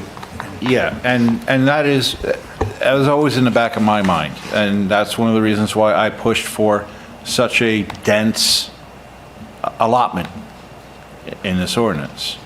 If you take a look at what the housing units per acre is on this that we're allowing, and that really addresses the ability to be affordable, because we're not talking about single-family houses here. We're talking about being able, having a density where you could put 10, 12. I thought the ordinance was being designed so that the property owner would get market value for the land, but the density is what would make that price work for the developer. Because I don't think we were looking for the landowners to subsidize the housing. No. No, but when you sell a piece of property, the potential buyers take a look at what you can do with that property. And when you can say, oh, I can take this 50 acres and I can put 200 units on it. Right. Right? That's a big dollar value, Sure, right? but I could take the 50 acres and put, my math is going on me, but You could put, put what is it, maybe- 18 housing units on it in RC. Well, the question is, if you're an owner of this piece of property, and you could make a fortune selling it to 5 people who want to build McMansions on it, Right. as compared to putting it in affordable housing and going through this process, and how much money can I get for it? That's the dilemma, and I think you're really trying to. I'm not, the flexibility you have to help make this site come up to the value that the owner might get if you went with the McMansion model is what's perplexing to the owner too. And it's not as if there's going to be a lot of these sites in town. You've only got 3 instances to come to an agreement with the owner about what he can do there and offer to a developer so that he can maximize his return on a piece of land that's been in his family for a long time. I would highly recommend against that, because you're basically giving a carte blanche to a project that the planning board's never seen. I mean, without a site plan review or... I'm not suggesting that, really. Yes, you are. Okay, but I read this and I'm not clear what I could do on that property.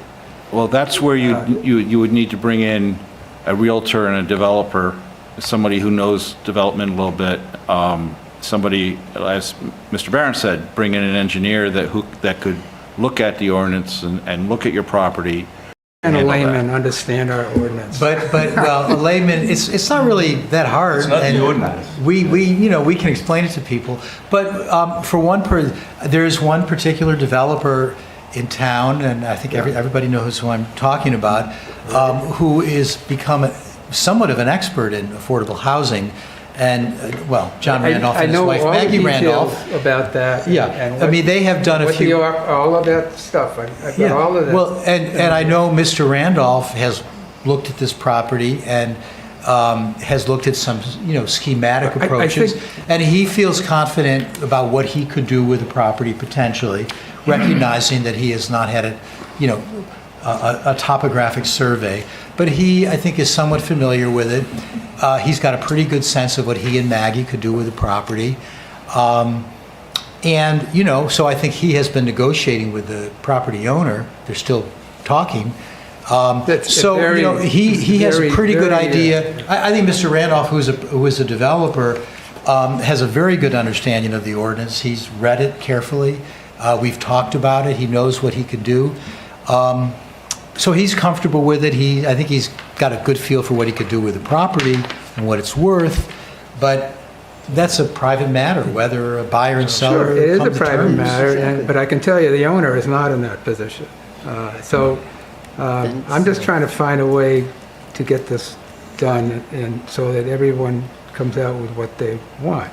And that's all. And I'll leave it there. And I know that I do think this ordinance is a big help because it signals the owner that the town is willing to go with an ordinance like this that has flexibility, and that assures the owner, if they go forward, that they're not under the more strict rules for a piece of property like that we talk about.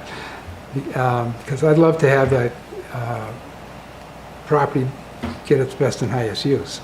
Right. And of course, whenever we, make a zoning change, we encourage anybody who has any questions, a resident, property owner, they always know they can come into town hall and ask questions about it.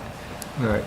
But correct me if I'm wrong here, but I don't think there are any requirements here in terms of what professionals you need to hire to prepare a site plan that you would not need if you were going to convert this parcel into a subdivision of McMansions.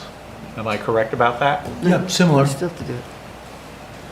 Yeah, that's true.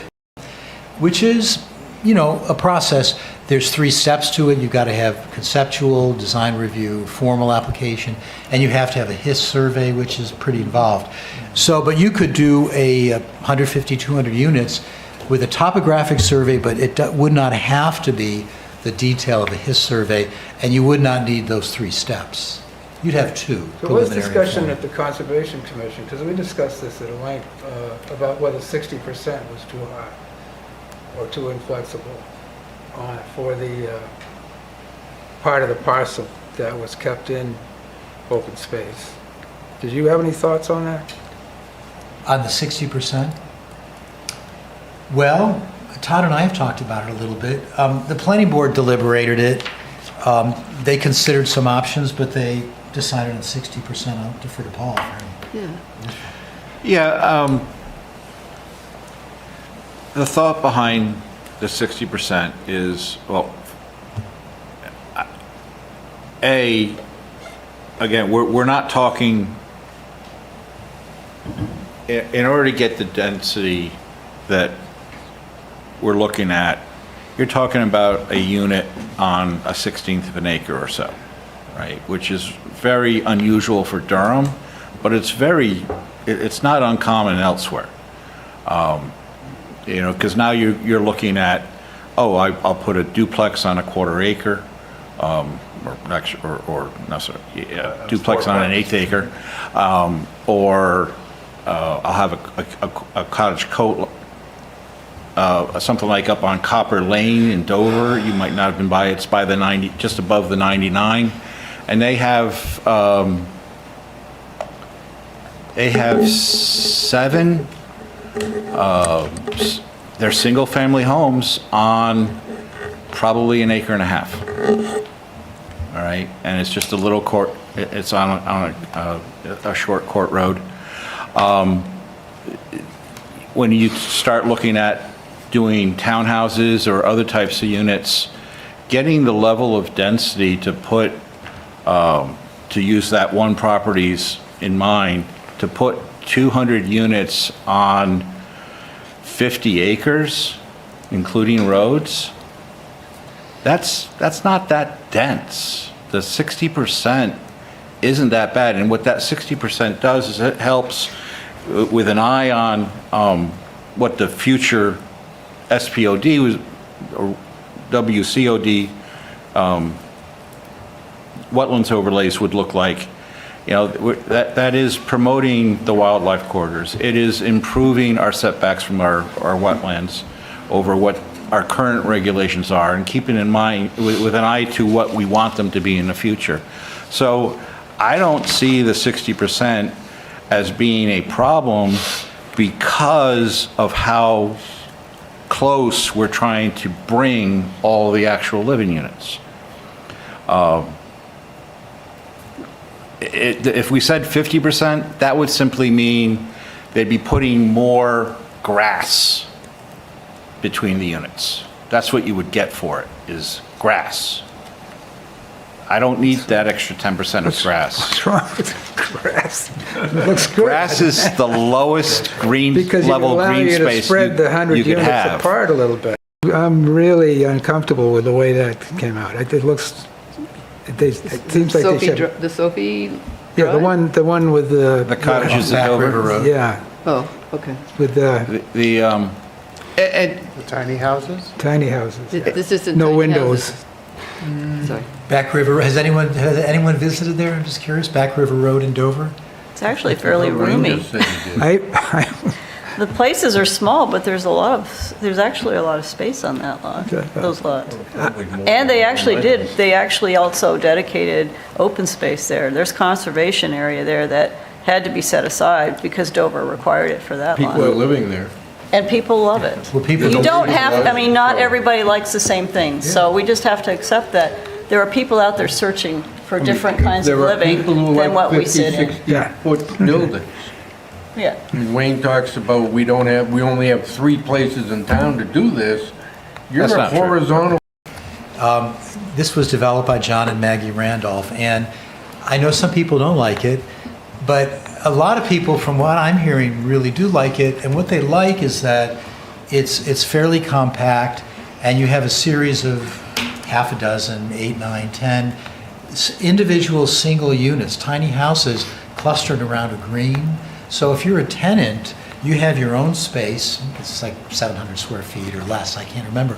But you have a kitchen, and you have a bedroom, and you have a loft space. But you have your own. It's like a house, but you don't own it. It's not on a lot.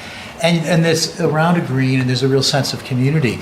And if this ordinance does go through, and if the Randolphs do a project in Durham, that's probably the kind of thing they're thinking of.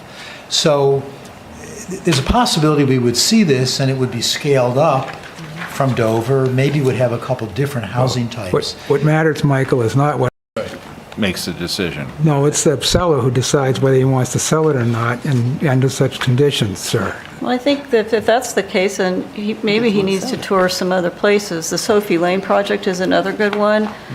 There's also some infill areas around in the Somersworth, Dover property But divide. the Sophie Lane isn't really in this ordinance, because this is rental only. Correct. I'm just saying there's way to show density of what things could look like. Because what he's seeing is not what everything that would be necessarily in it. I think the issue too is that we need to really think about, this ordinance is supposed to not be spot ordinances. And if the property owner is concerned and he's not feeling good about it, he has the right to sell the land under RC or under this. And that's really, he needs to feel comfortable with that one specific owner. Another owner might think completely different. But the point is does this ordinance do what it's supposed to do for Durham? And the property owner needs to understand what he thinks he wants and talk to the developers that know how to make the kind of developments he feels comfortable with. We can't tailor this so that he feels comfortable with his lot. He needs to do that with whoever he wants to sell that land to. He is. Well, and he has to feel comfortable with that. And this isn't forcing him to do anything. That's just my... Well, I guess the question is, does this ordinance give the town and the seller the flexibility because to do what both would want to do?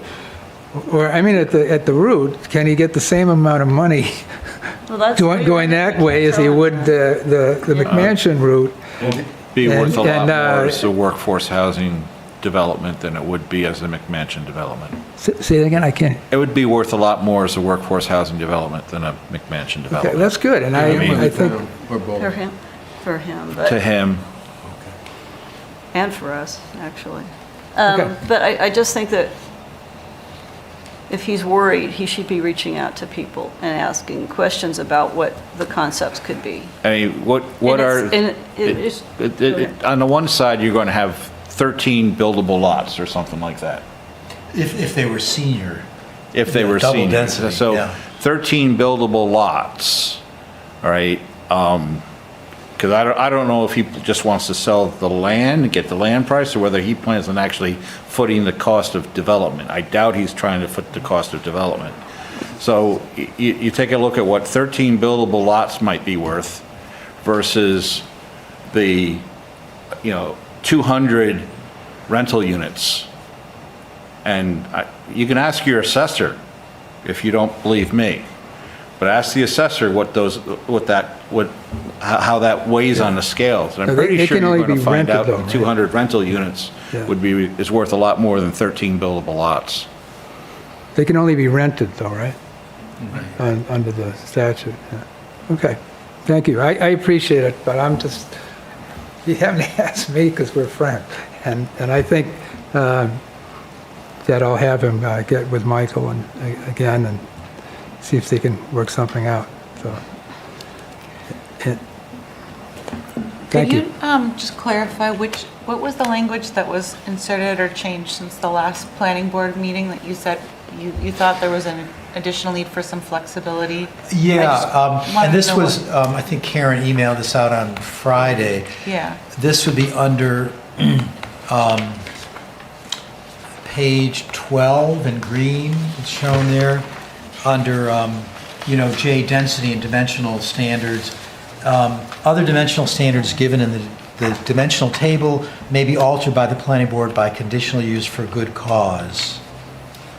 And again, this kind of flexibility is helpful for a large, potentially complex project, but it could also be used if, say, Mr. Keefe wanted a lot and it did not have frontage on Route 4 or even on Dover Road. Without this flexibility, we couldn't do it. He'd have to have a lot on Route 4 with 300 feet of frontage, and that would accomplish nothing. So this would allow, if the planning board, for good reason, that's the kind of thing they could approve, but it would be by conditional use, so it wouldn't just be a giveaway. And that would be You part of also the- had T with incentives. Sorry? You also had subsection T, incentives, that was existing, that wasn't part of the update you sent out Friday. Right, so we But didn't- it we didn't says the change planning.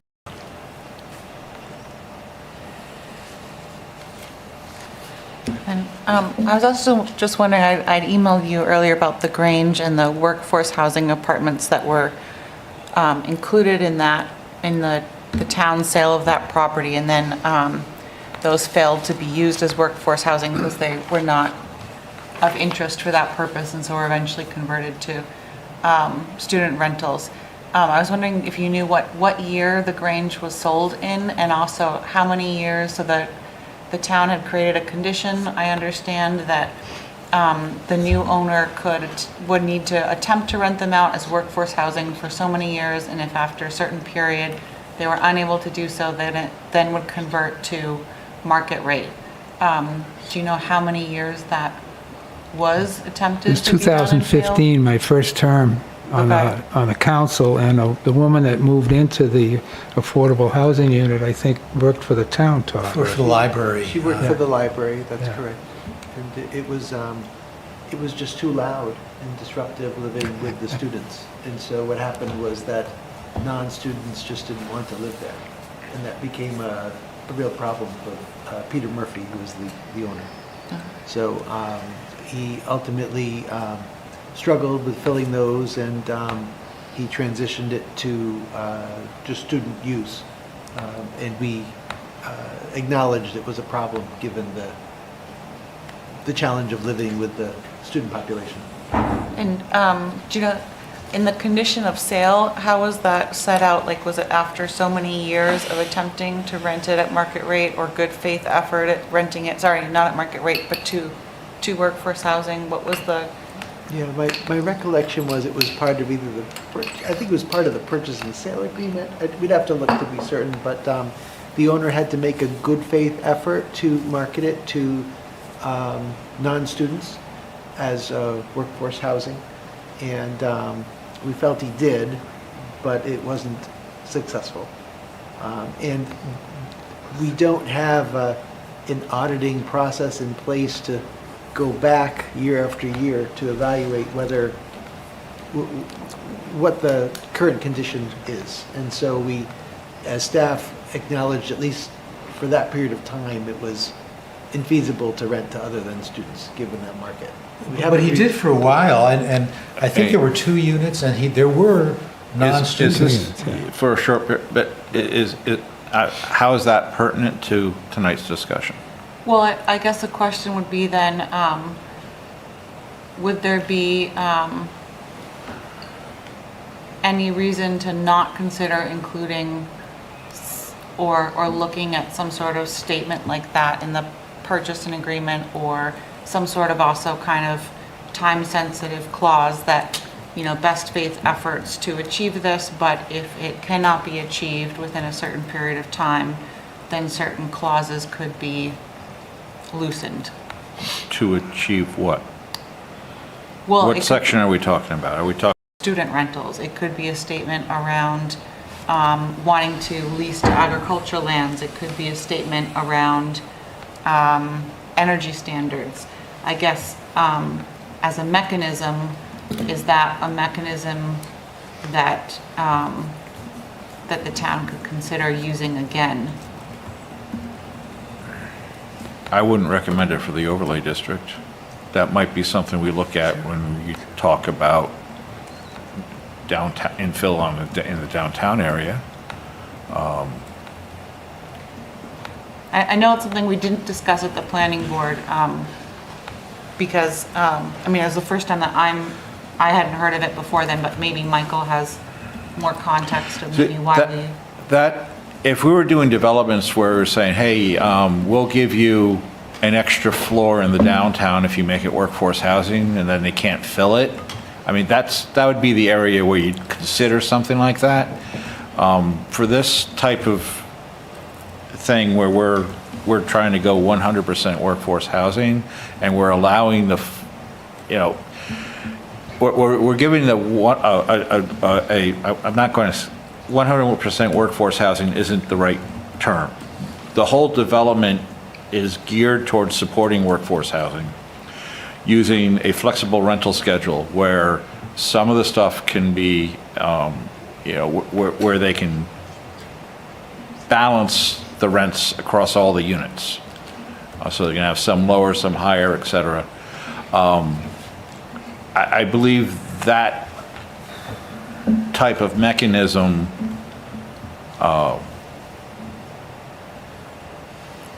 would work, you know, should be sufficient. If you're suggesting that there might be some financial infeasibility, I mean, that is one of the reasons we went that way, was to make sure, to help ensure that the project stays financially feasible throughout the foreseeable future and doesn't end up bankrupting itself 20 years down the road. By what mechanism do we enforce the work of the rents so they don't go out of the workforce range? It's an annual report. And we have the power to force the owner to stay within, I think it's $1,300 is a month is the entire project has to average out to, was it 80% AMA or 100%? Oh, 100%. To 100% AMI. All right, which is below market rate, and it is about what the rent of a family making $90,000, family of three making around $90,000 a year would be expected to afford. All right, that's the the 100% AMI level for a studio apartment would be significantly smaller, right? That's going to cover somebody making $60,000 a year, for instance. And don't quote me on that number. I'm grasping it based on my memory of charts. But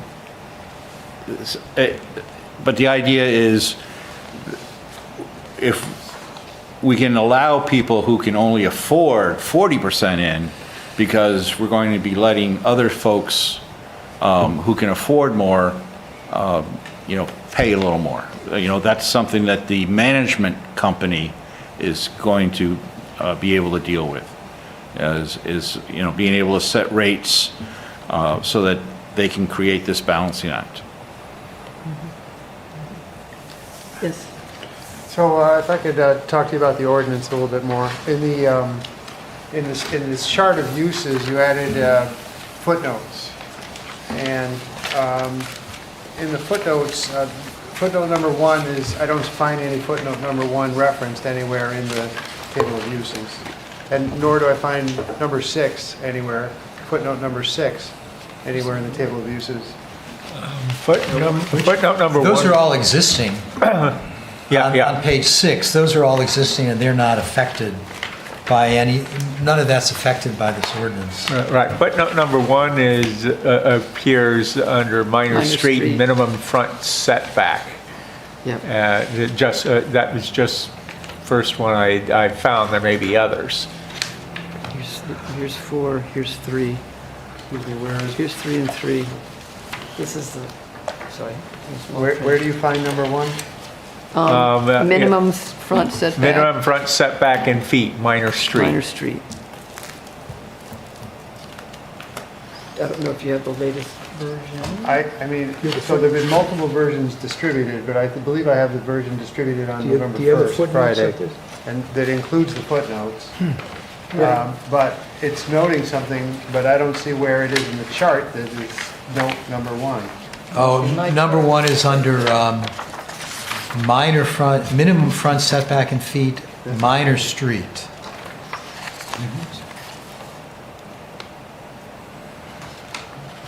I see it. Yes, thank you. And number 6? C note 6 under the OR. Yeah, some of them actually have the little number, raised number, and some of them see actually in text, C note 5, C note 6, C note 7. I guess you. And a question about number 7, about a 35-foot height limitation. Sections of Main Street or Madbury Road, is that the downtown? Yeah, that doesn't have any effect on this ordinance. So if that were to change, this, Mr. Rasmussen has said that would be when you're discussing changes to the downtown. You would be discussing those changes in this round of changes to the we would table not. of uses. I'm sure there's things. Right, there's an entire article or several paragraphs of the downtown ordinance in the central business district zone that that footnote refers to. Right, yeah. It's basically everything between Jenkins Court and the post office. Okay. I still, and I won't, I'll just state for the record, I still have questions about why it's rental only and not for sale in this workforce housing. And maybe this would get passed and it would be amended in the future to allow sale opportunities under the workforce housing ordinance. Oh, well, Councilor Friedman and I, so we had talked about that. Do you want to, should we chat about that now more? If you'd like to say anything. Pardon? If you'd like to say anything about Well, that. I mean, Councilor Friedman came in to speak with me about the ordinance, which I really appreciated, because he had some questions about it. We had a little different perspective on this point. I think Councilor Freeman would like to see these questions why this is all for rent. And I think that we in the planning board chose to make it all for rent because it's a lot easier to structure. It's rent and for sale is more complicated. A workforce housing developer is usually going to do one or the other. And rent is easier to get the volume. And then most significantly, with rental affordable housing, it's pretty easy to keep it affordable in perpetuity. HUD sets a rent level, and they do it by number of bedrooms. And that rent level is adjusted each year, and that's simply the maximum that a landlord can charge. Whereas with sale, a single-family house is sold to an individual, and we would have to put something in all of the deeds that none of these houses can be sold for more than whatever rate of inflation or 3% annually. But policing that with an individual single-family homeowner 10 years out and further would be very difficult to do. Yeah. And there was a feeling that what we really need, what there's much more of a need, certainly in the region, is for affordable rental housing. Now, if there is a feeling, I know that there is, that we want to find a way to encourage more affordable housing for purchase. The way to do that, in my view, is look at our existing conservation subdivision ordinance, which already allows that, and it does give incentive for workforce housing. Let's look at why that's never been used, add incentives for that. Can I continue? Sure, so that's on the same.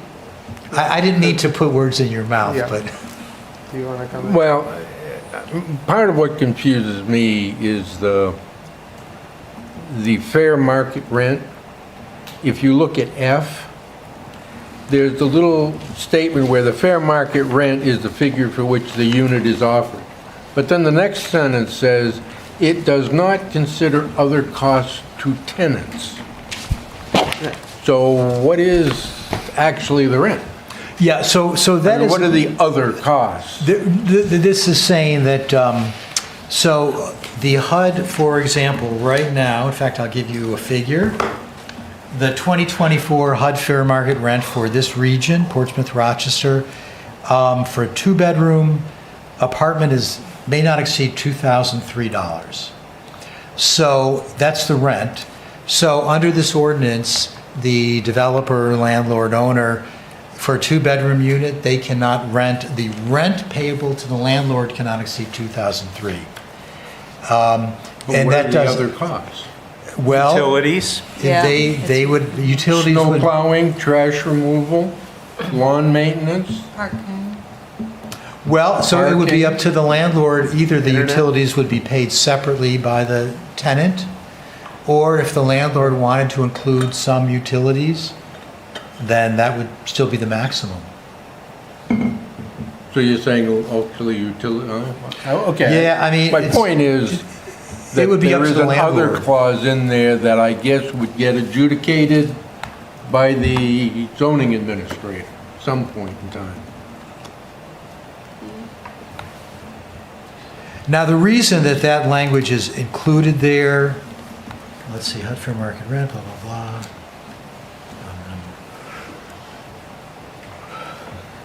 It does not include other costs, i.e. utilities. The reason for that is with the other method of, that HUD has referred to, sometimes there's discussion of utilities and what's included, and it's a complicated formula. We wanted to be very clear, this is very simple. It's the Well, I rent the didn't mean to landlord interrupt, charges Joe. is $2,003.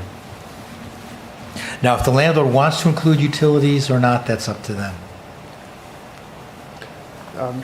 So to be, so one is called a net rent, which is the base rent. The other is called a gross rent, which includes all the other charges. So is this based on a net rent only, and you can charge for all the other things? I'm not understanding. I guess. Oh, the landlord, if the landlord could charge separately for utilities, or the tenant, the landlord could provide utilities and charge you separate for utilities. The tenant could pay the utilities if they go to your unit, or the landlord could include the utilities in the 2003 So rent. you have a HUD rent at a floor or a ceiling, but you can add on all these other charges to it? I think that, I thought the HUD rent had to be the gross rent. Yeah, go ahead. I thought this was supposed to be, the fair market rent's supposed to be... fair market rental includes utilities. This, yeah, the fair market rent's supposed to include utilities. It does include cost. utilities. Oh, are you saying it does? Yes. Oh. The New Hampshire, I know the state definition of affordable housing includes utility costs because it's such a significant portion of Yeah. housing costs. And just to be clear, what are utilities? Everything except telephone.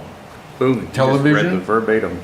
Electric, gas. Electricity, heat by whatever Okay, so not fuel you use. internet, not television? None of that stuff, no. Water? So much like apartment buildings, the landlord could control access to cable TV or satellite TV. Okay. And water and sewer is, I guess what I would call the classic utilities. Right. Water, sewer, and electricity.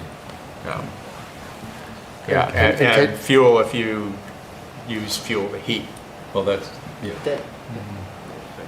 So landscaping, snow plowing, they can be added on charges or not? No. No. Absolutely not. No.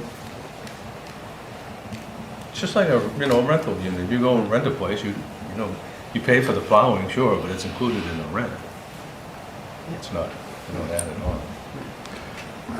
If I could continue, just make a few more points if it's all right.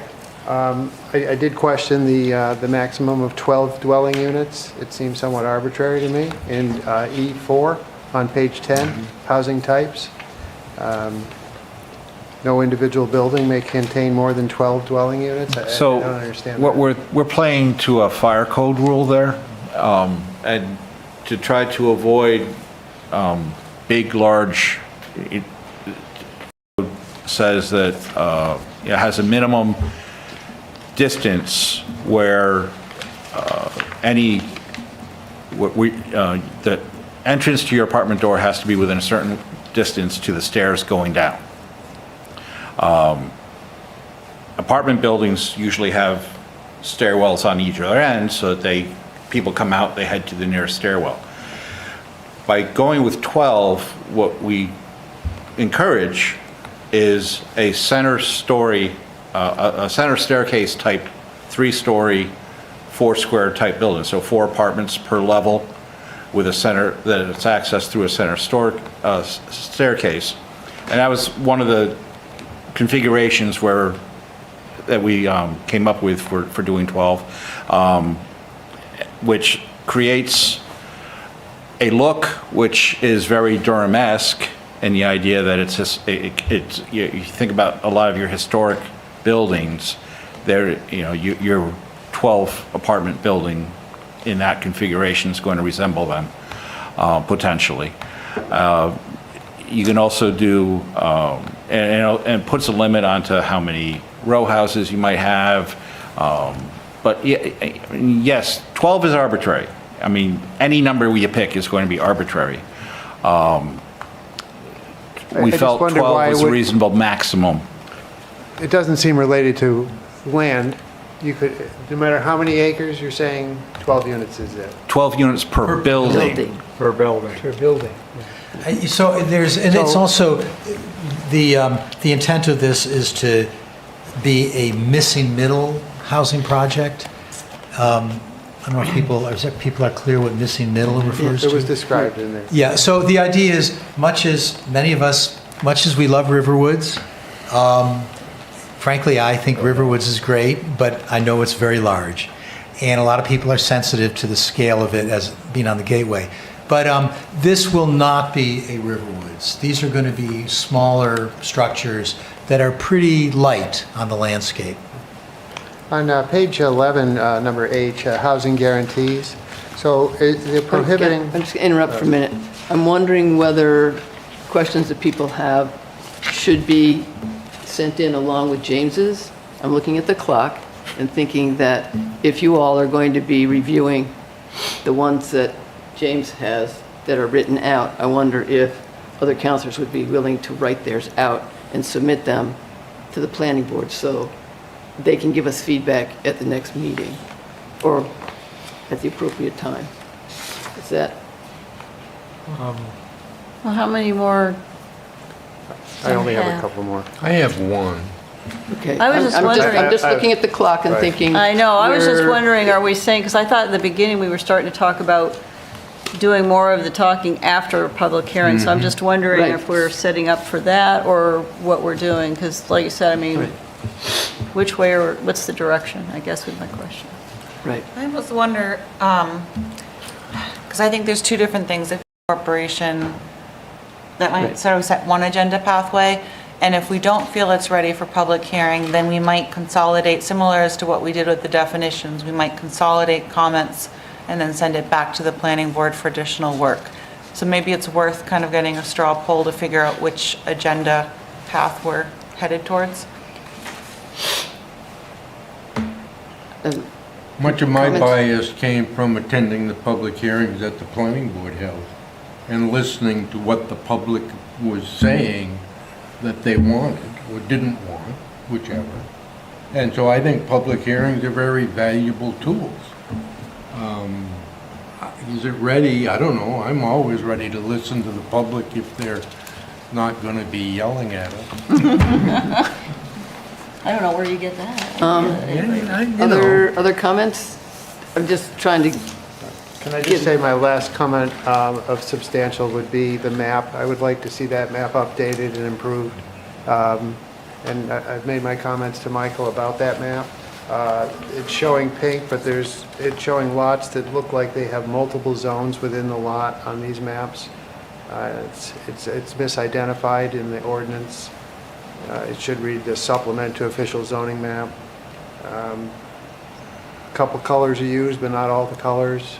I believe those maps need improvement for the final draft.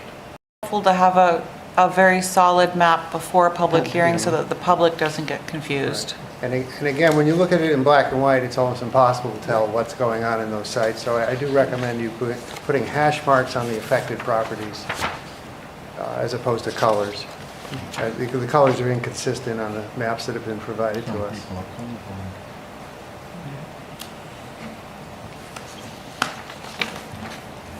So, I'm willing to go to a public hearing.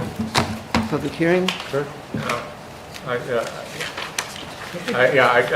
think the changes are minor enough that we could go to a public hearing. I mean, I could also read the motion and we'll go with whether the majority of people support that motion. So, I'm fine with that. I'm gonna He's jump- answered my questions tonight. I get a good sense of things, so. all right, well, I'm going to take my chances and jump right in. So I move the Durham Town Council does hereby approve on first reading ordinance 2024-09, amending Chapter 175 zoning, Article 2 definitions, Article 7.1 use and dimensional standards, Article 18 personal wireless service facilities overlay district, Article 19 conservation subdivisions and zoning map, and adding new Article 18.1 workforce housing overlay district. A public hearing is set for Monday, November 18th, 2024.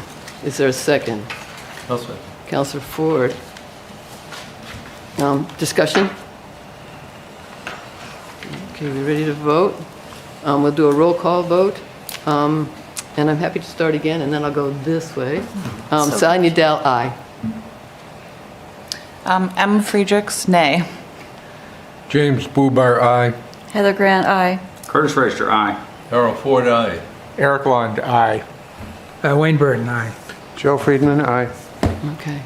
So that would be 8 ayes, 1 nay. Okay. Thank you. All right. So we move to another, some changes for 2024-10, amending Chapter 175 zoning, Article 3 administration and enforcement, Article 6 zoning board of adjustment, Article 12.1 use and dimensional standards, Article 20 standards for principal uses, Article 20.1 standards for agricultural uses. A public hearing, we need to discuss, we want ready to have a public hearing on November 18th, 2024. So, Michael and Paul, do you want to present anything with this, or? Well, these are kind of miscellaneous things. I just want to say that I collect, when things are brought to my attention of things we should amend in the zoning or site plan, I kind of collect these and try to consolidate them whenever, a year or two later, if they're not real pressing. And I was pleased to note that when I finally got around to putting all these miscellaneous things together, and that have been hanging around, and it's not really very much. Will this eliminate all the instances of administrative gloss? No. Not all of them. And why not? If you're getting around to cleaning things up. If probably the ordinance would be rife with things open to interpretation. Well, I mean, all the things that I'm aware of that we have had specific concerns that have been raised, I think we've addressed most of those. There's always more, but if there's items that are ambiguous that have been an issue, let me know and we'll add them to the list. I guess I thought you Start a were new keeping list. track because you were the one who always kept Yeah, saying, we I'm can't not do sure- that because it's administrative. Right, law." I'm not sure if there's A list, ongoing huh? ones. Okay. I think we've been pretty much on top of it. Well, I think- this is the list Michael's been tracking. It's so not much at that's this what it's point. Right.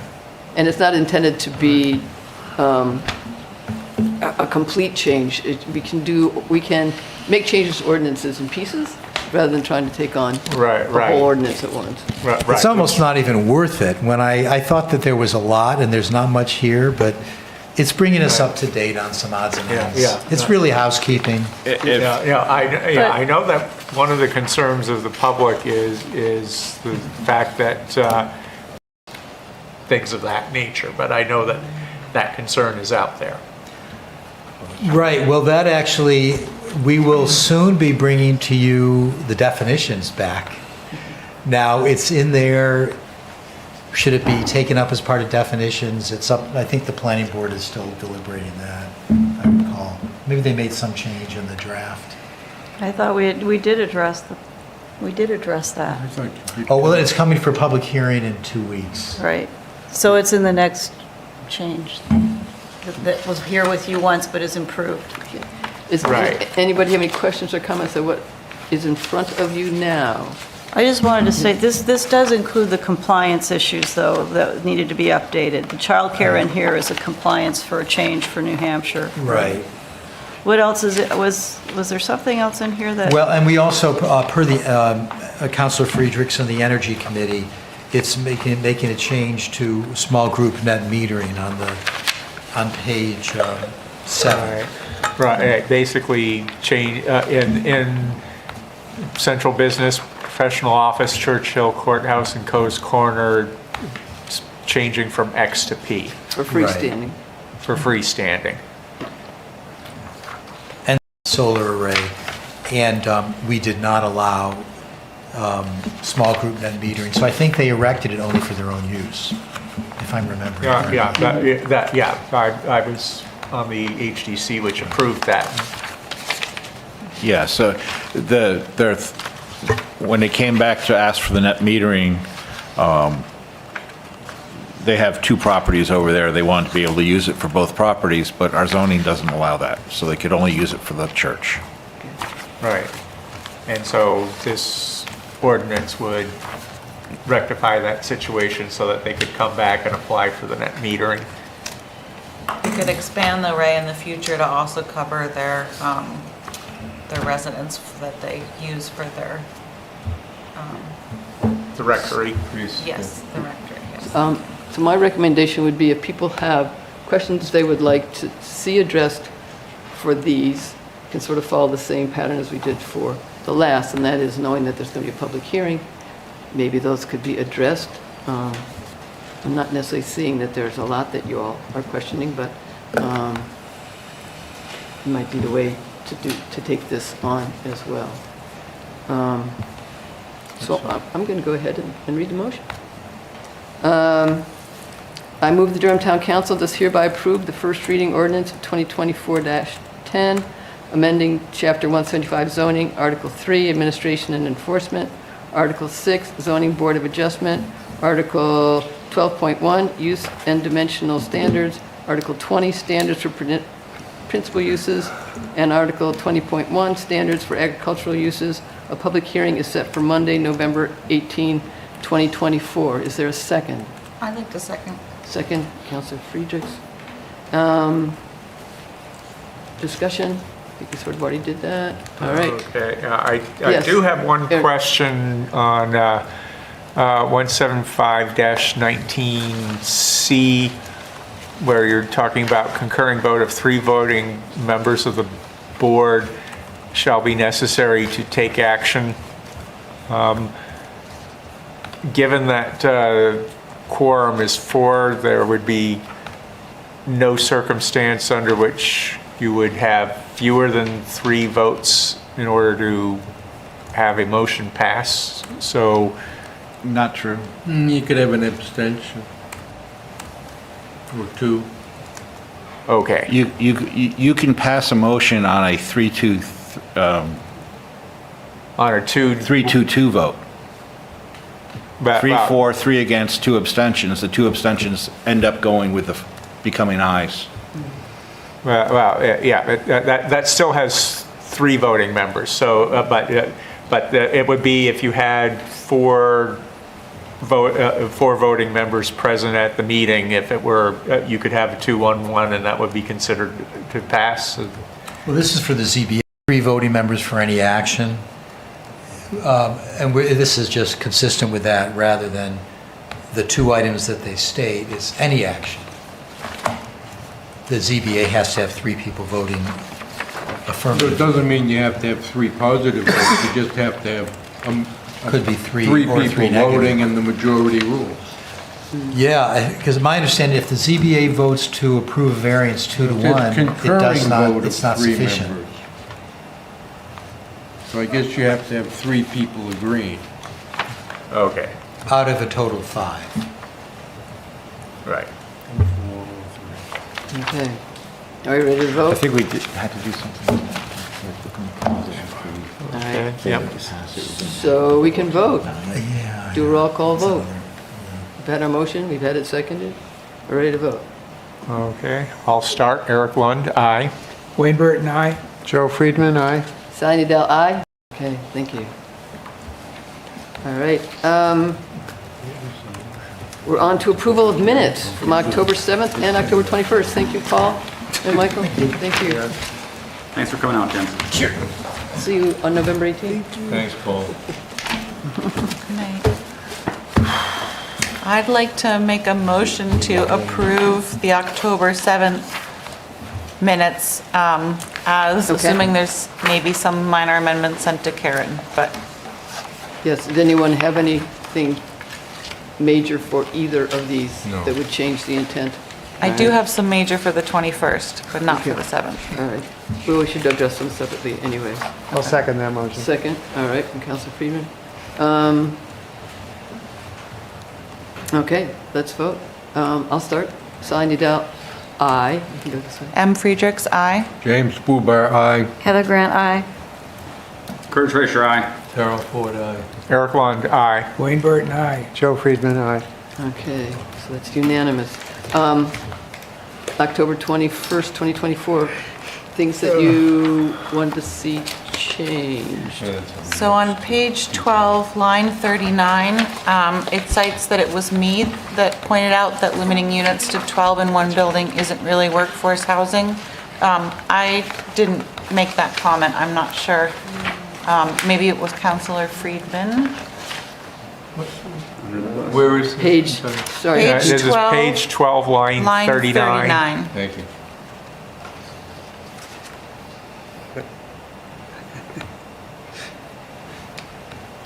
I do not recall making that No comment. Maybe we just... And that was the discussion we just actually had. Right, so I mean, I had it. since I was on the planning board, I also was aware of that unit limit. It doesn't align with... Force housing.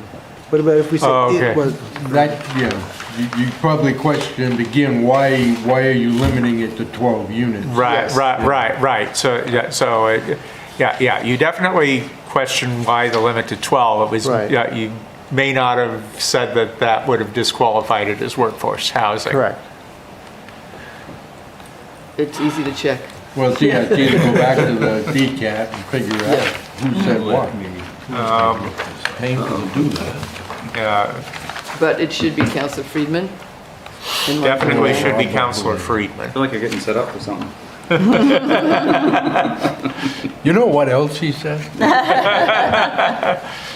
Anything, what else did you have? I thought it was here. There was also something attributed to me about inquiring about selling different town lands. Yes, so, page 10, line... Page 10, line 7. Just wanted to attribute everything to you, ma'am. No, I do talk a lot. I'm trying to be better about that. Anything else? Anything else? Anything else? That's it. It was just those two. Okay. Okay. I'll move that that we approve the minutes of the October 21st, 2024 meeting as amended. I'll second that. All right. I think we can actually use hand raising. All those in favor? All those opposed? Unanimous. All right. October 21st, 2024 is taken care of. So, roundtable. We haven't had a full roundtable for a while, so. Remember. And the question is, how much time would you like for your presentation? 2 hours? no, tonight, the Just goal is to familiarize people with the documents in front of them, so it would be 15 minutes, I bet we could get through. Okay. So, want to shoot for using 15 or so minutes, 20 minutes for a roundtable, so hopefully we can be concise. And that includes Administrator Selly. Was restructuring the Human Rights Commission. We wrote a letter in support of the Wagon Hill Farm work in terms of outreach and display and accessibility, inclusive language being used there. We discussed Indigenous Peoples' Day, support for 21 census, which is now in the budget. And our next meeting is December 4th at 4:15 to 5:30. We have very set times. It's a tough group to get together. I also wanted to, I don't think I have to remind you that we're working in the polls tomorrow. And some of you have an early start at 6:45. And thanks for signing up to do that. So, who'd like to go next? Is there election tomorrow? Any volunteers? I'll go. Oh, thank you. Okay. The Historic District / Heritage Commission met on October 10th. We approved an application for window replacement at Ford Smith Park Lane.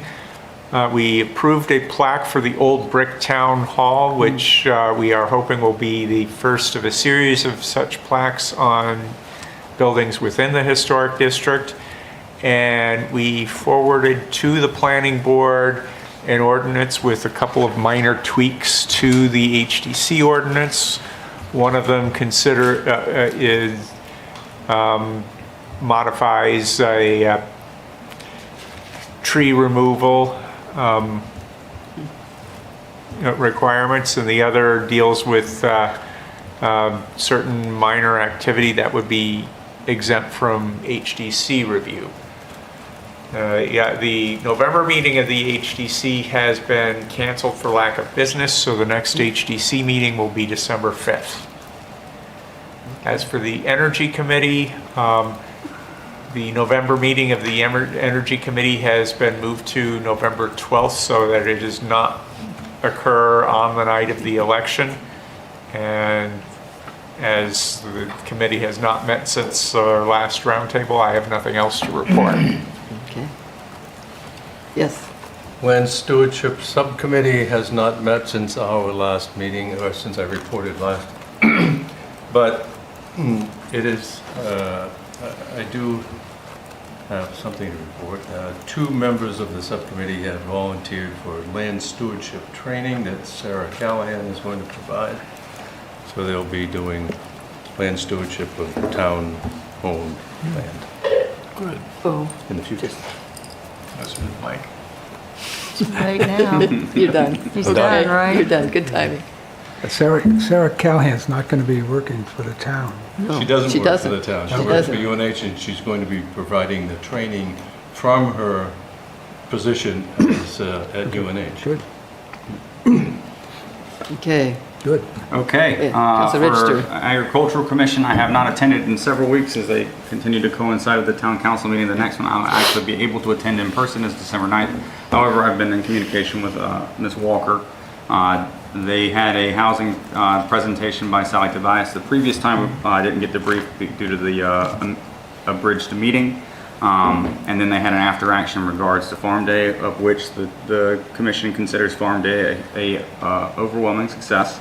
They greatly appreciated the community input as well as the committees and commissions that had their tables put out there.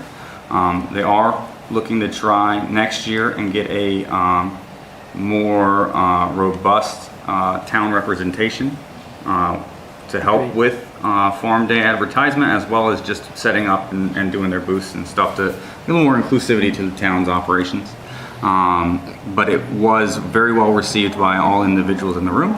Additionally, I've already mentioned the interest in them partnering with the Sustainability Fellow to help incorporate within the Climate Action Plan. Their next meeting will be November 18th at the Police Department. For the school district, They met on 22 October. In there was praise for their cell phone policy with the restriction of use in the classrooms. And one of the teachers at the high school, or the principal at the high school, noted that there has been an increase in books being checked out from the library, which is a good correlation to have. Report card season, obviously, they've also hosted an Internet Crimes Against Children presentation, which I believe was conducted by our local SRO. And then they had a very impressive student presenter that I think is worth our time, that is a junior at Oyster River High School, that went to nationals as a children's storyteller for New Hampshire to the national level. She is a New Hampshire student state senator. She has published her first children's book, Wally Can't Waddle. She interns at Moherman and also works at Little Tree while still going to high school. And right now, assuming that she can continue this pace, she's going to have graduated high school with 16 college credits and learned American Sign Language. And she is currently brainstorming her second book. And so if there's anyone in here that needs to feel inferior to a high school student, Just hang out with her. I think you could just hang out with her. She was a very impressive individual. She spoke for about 30 minutes. And it was a part of this, I think it's Dr. Schaap's, or it's the high school's theme of creating impactful community connections. And I love that theme. Didn't know they were even doing those themes, but that is, I think, more and more prevalent in today's world. Getting to know your neighbors and getting to add value into the neighborhood and your community. They're also working on building these assessments to be produced with the intention of being able to create a long-term capital plan, which I do not believe they have currently. They had completed a budget workshop in here, October 31. Tomorrow, of course, is voting, but it's also a teacher work day as well, so don't send your kids to school. You've got to figure out childcare. For the Stratford County Regional Planning Commission, I did not attend due to personal reasons on the previous meeting. Their next meeting is 15 November, and I am looking for guidance because there is President Chilton's inauguration, and I think that relationship is important. I don't know which one to prioritize.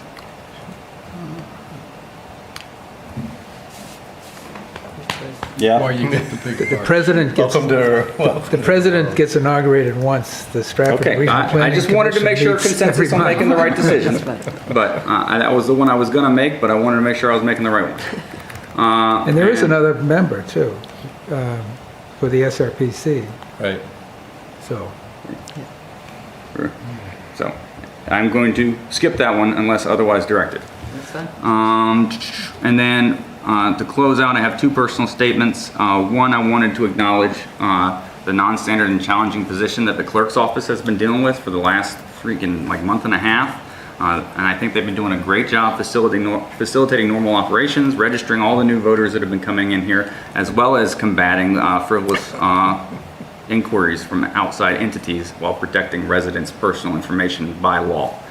So I think that's tied directly to Rachel Dean's knowledge of the law, her solid work ethic, and her can-do leadership attitude. This could have been a, crapshoot had we not had a more capable and reasonable individual at the helm.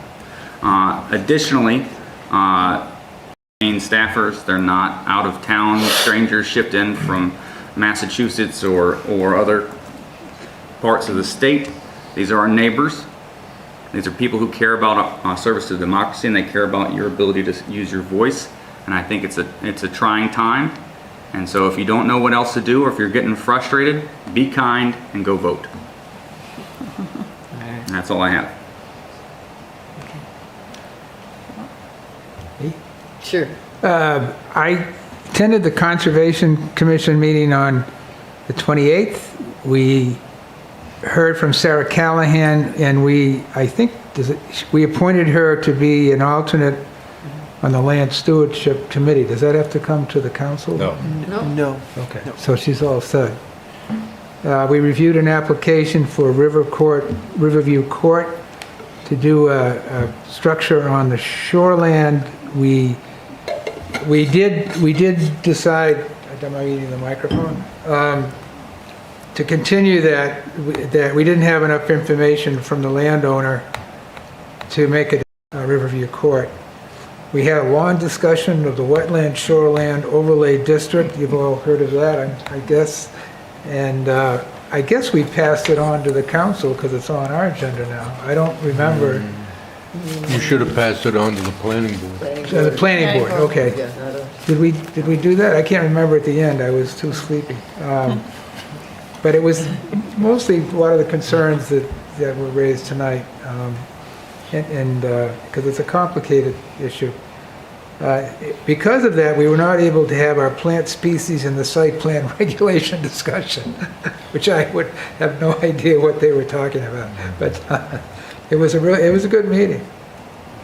That's all I have.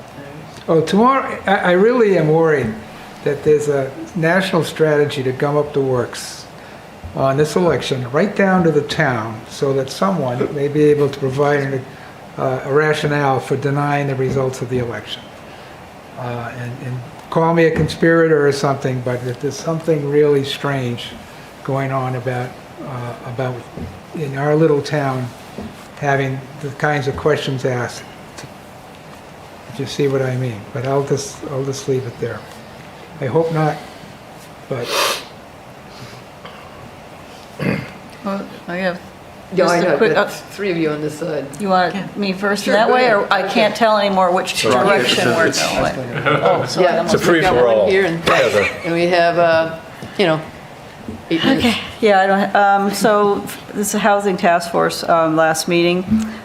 They did have a discussion about putting out communication on the meetings that they had with the different committees and summarizing the information. And then we had a review of the Housing Champion program that's coming through the state of New Hampshire, which includes grants and money for improvements in zoning that will help enable more housing. And I think it would be worth reviewing if we could get on an agenda with the town council and maybe have Paul come and give a review of that.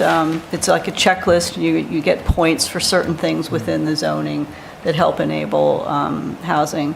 And for that, you in return, they've put so far, I think this, for the next year, it's $5 million in New Hampshire's putting up for this new program. It's called Housing Champion. So I think it would be worth learning about. And that's all I have. Just because I was not at the workshop, the planning board workshop, I do have the agenda items, but would you like to share anything about the workshop as well? I'm not prepared to. That's all right. I I will list that off, and if you have anything to jump in, you can jump in. Okay, yeah, I didn't think to do that. I have a complaint from a neighbor about getting off of Old Piscataqua onto 108. I passed it on to the committee. The other thing is I sent Todd an email. I'm out of town tomorrow, but I should be back by 7, maybe 7:30. And so I gave Todd my phone number. If they need extra help, I'm available anytime after 7, before 7 o'clock the next morning when I got to deliver coffee to somebody. All right, Em? So I ran into Todd at the NHMA conference last Thursday, the New Hampshire Municipal Association. I know that he went to the session on Housing Champion Program, so I look forward to hearing more of a report back on that, and Heather's already mentioned that, because I know that the planning board is anxious to kind of hear the town councils and town staff's analysis of that. The planning board held its workshop last week, which I wasn't able to attend, but the agenda for that was reviewing the definitions and kind of trying to finalize that using the town council's comments. That was not the public hearing, which I had mistakenly misstated earlier. There was an early discussion of the planned unit development for developing West Edge, again, not yet public hearing. And there was discussion of being compliant with the new state laws, which once the town council adopts these minor amendments that we just scheduled for the November 18th public hearing, we believe that, the planning board believes that we will, and Michael believes that we will be in compliance. Since we're a little we didn't have roundtable last time. On Durham Point Road, there was an adjustment of a right-of-way line with a public hearing happening November 13th. The former owners of that subject lot made an agreement with the town of Durham in 1985 for the town to relocate a portion of that road onto the subject lot, but it was never conveyed to the town, nor was the right-of-way line moved, so that's just correcting that issue. I wanted to share that I have not been voting to move the workforce housing zoning amendment forward because I think that there are some tweaks needed that are that would make the amendment better, including some concerns about targeting the workforce in terms of who's eligible to live in those apartments, and also making sure that they're affordable from a rent plus utilities perspective. Or here, I just wanted to state that. And then I also attended the local energy conference on Friday. That was made possible because of the town of Durham. I attended with Charlie Forsey, another member of the energy committee, and we heard about calls for reforms to our current utility system and what would be needed to accomplish kind of a green energy system. There's a lot of emphasis on moving to a distributed grid, so having more local power producers, both individuals with solar in their home, but also at the municipal level, because we're going to continue to see increases in transmission costs. So that's a part of your electric bill that Eversource manages. It's basically covering the cost of them maintaining the power lines, and they've already announced increases for 2025, and it's projected that those costs will continue to increase. So we are expecting increased energy costs from the grid, and having more localized power is one of the things that can help control those costs as well as make them greener.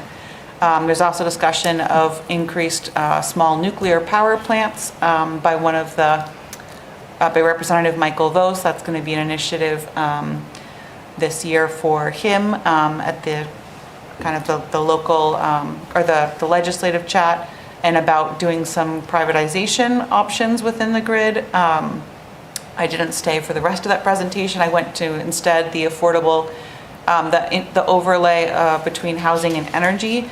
And so there were a number of examples of affordable housing shared that are either net zero or passive house, and also affordable housing projects. There was also sharing of projects that were community solar projects for resident-owned communities. That's manufactured housing that has had assistance to be bought by the residents. So there's some interesting things with affordable housing and energy going on.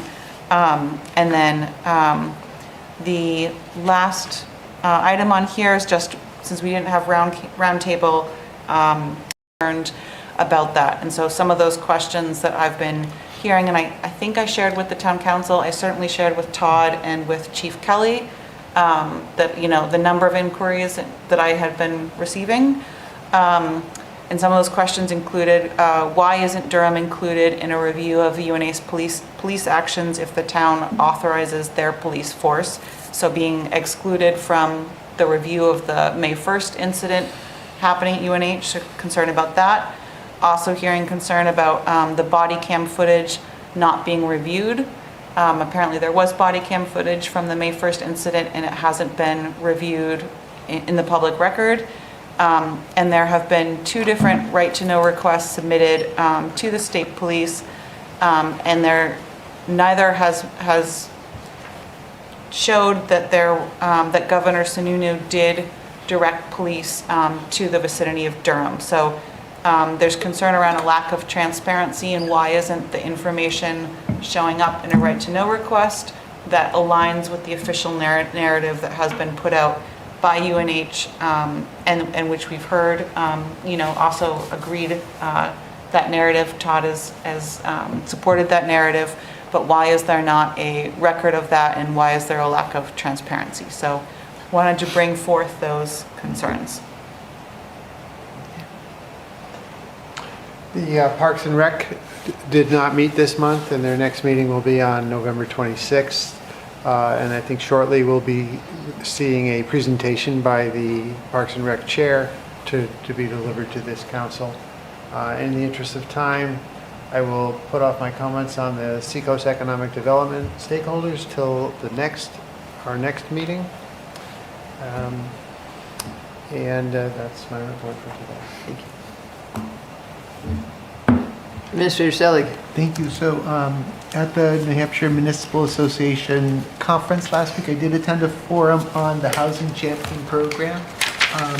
In essence, the goal of the state was to put dollars into a fund that would incentivize communities to modify their zoning and put other practices and take advantage of two pots of money. One is for every additional unit of workforce housing created, a community would be eligible to apply for a $10,000 grant from the state.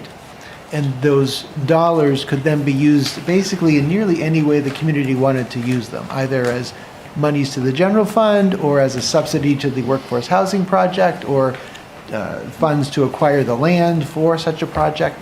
Those are all opportunities with those funds. The other pot of money would support water and wastewater improvements that would be needed to effectuate workforce housing. In talking with Michael Barrett and looking at some of the correspondence he's provided to the planning board, he doesn't believe at this point in time we would qualify for the program, but we certainly can work toward that. And I think some of the changes in the zoning proposals before the council would move us in that direction over time. So my recommendation would be to focus upon applying next year, and then that would then put us in the queue to go after competitive to get into the first round of funding. But if we're not part of that, and I don't believe we will be, we can go again a year from now, and there'll be, we believe, another allocation of funding from the state. So that's the feedback on that. I just wanted to acknowledge as well the great work of the crew at Durham Public Works and the Integrated Waste Management Advisory Committee for putting together the changes to the solid waste ordinance. I remember years ago when changes came forward, we had like a room packed with people who had ideas and suggestions and concerns. So what a change. I think they did a great job in moving this forward. Today I had an opportunity to meet with some representatives from the university concerning the Edge at West End to get an update on where they were with that project. And the Board of Trustees, as I understand it, is really struggling to be comfortable with the economics and the return on investment for the project. And that's causing the UNH team to try to figure out how they can improve that return on investment. And one of the ideas that I talked about with them was the possibility of establishing a tax increment finance district where potentially the development created there could fund or help to fund some of the infrastructure needed to bring the project to fruition, which then helps to bring the costs down for the university alone. The benefit, or what would, is built moving forward. And I think if that was put in place, it would address some of the questions Councilor Burton has raised over time. Is there a guarantee Durham would receive tax revenue? We'd have to put that in place under a TIF type project. In addition, they'd like to have Durham work with them to look at other grant projects that might be out there, or grant dollars that maybe Durham could apply for. So we'll take some time to start looking at that. The next is simply with the elections, again, to acknowledge the great work of the clerk's office, the moderator, the supervisors of the checklist, and all of the volunteers that Councilor Register has noted who make the day come to pass. And so for any residents who are still listening, these are volunteers largely. These are citizens just like you, just like we are. So be kind, be considerate, be patient. It's going to be a long day for everyone involved, and we just want to get through it safely and have a safe and fair election. Sure. That's the goal. Mentioned today. So hold on 1 minute, please.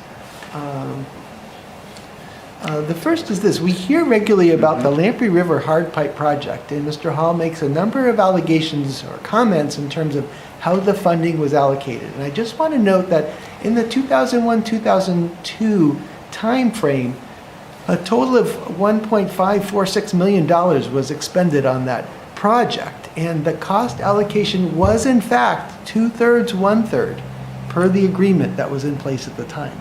I have no idea where Mr. Hall is getting his figures that Durham paid more than UNH for the project. That's not the case. I think where he may be confused is that my recollection, and again, it's hard to respond to Mr. Hall sometimes because he reaches back decades and comes forward with information that no one's thought about for many, many years.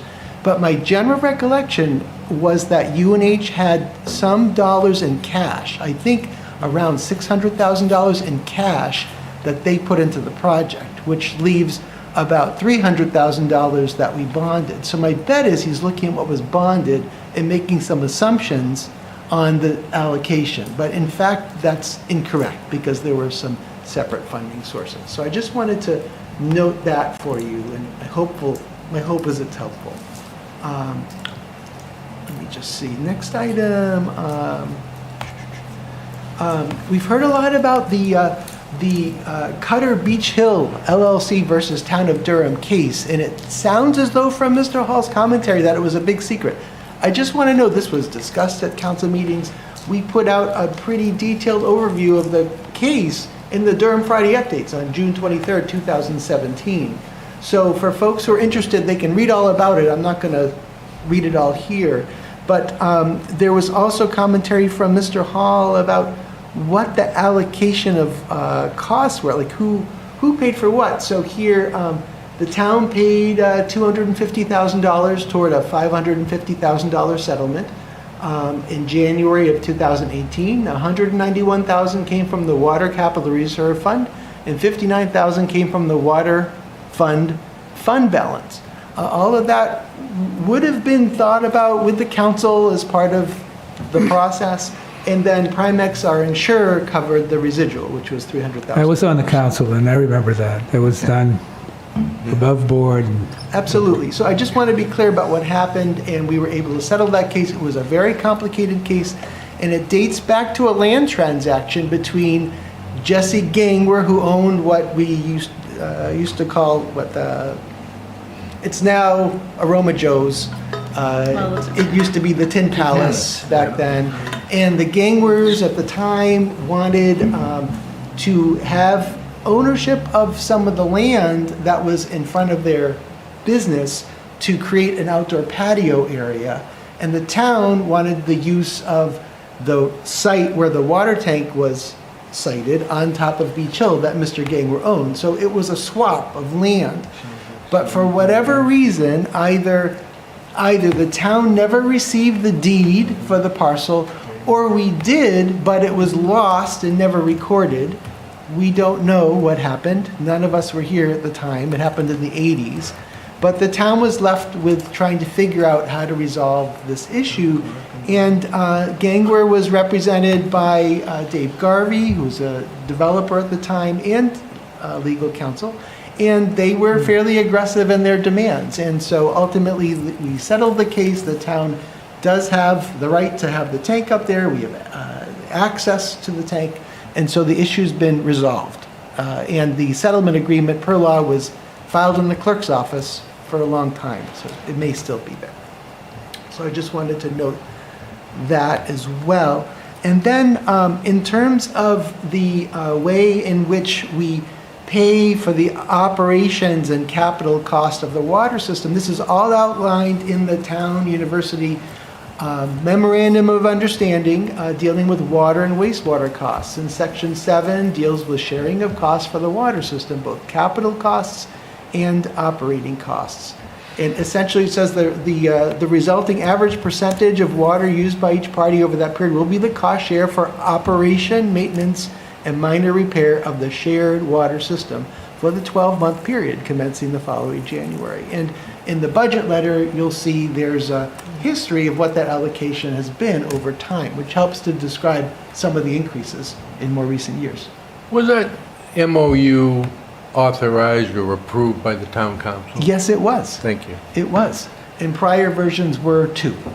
Okay, now, I will say this existing MOU was signed in 2016. It was a 10-year agreement. And prior to the President Dean departing, I entered into an agreement with him that extended the expiration of this and several other MOUs in 1-year increments. So in essence, they continue unless either party gives 1-year notice. And the approval of the MOU and the discussion was not in a private hearing, it was in a full public meeting setting. Yes, and in An many, open, whatever you call this thing.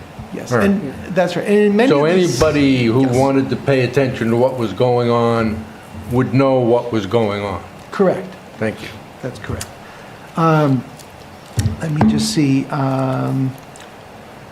Mr. Hall also mentioned the meters that were not functioning properly and billing that was problematic and had to be addressed. I will just note, that happened long before I came to Durham in 2001. So I've been hearing about that from my first days in Durham. My understanding was that was resolved long before I got here. But Mr. Hall remembers the concern at the time. So I just wanted to 25 years. provide a little bit of background to some of what we heard this evening. And that's all I had for comments, and then I could get into the budget. I will make a motion to extend the meeting by 15 minutes to get an orientation to the budget from our town administrator. Second. Second, Counselor Lund. All those in favor, raise your hands. Do it again, so, okay. All those opposed? We have 2 I'm trying to in be on the opposition. road by 6 tomorrow, Yeah. if So, not call you in the earlier. morning, wake you up, For the because I'll minute be headed to the taker, polls. No, I'll be up that's at Counselor 4. Bubar and Okay. Counselor You call me, registered, I'm up. who are no votes. All right, It's 2 out of 3 of the bearded members. 17 minutes. That's great. So I'm gonna Split. So I'm going to fly through this. If you have your hard copy here, then if you could just go through with me. And the goal of this is to just familiarize you and members of the community who are watching with the documents in front of you. That's all. And I will note that all of these documents, the proposed budget for 25, the CIP for 2025 to 2034, and the supplemental informational book are all online on the town's website. They're also at the Durham Public Library in hard copy and here at the Town Hall in the foyer in hard copy, so anyone can check them out.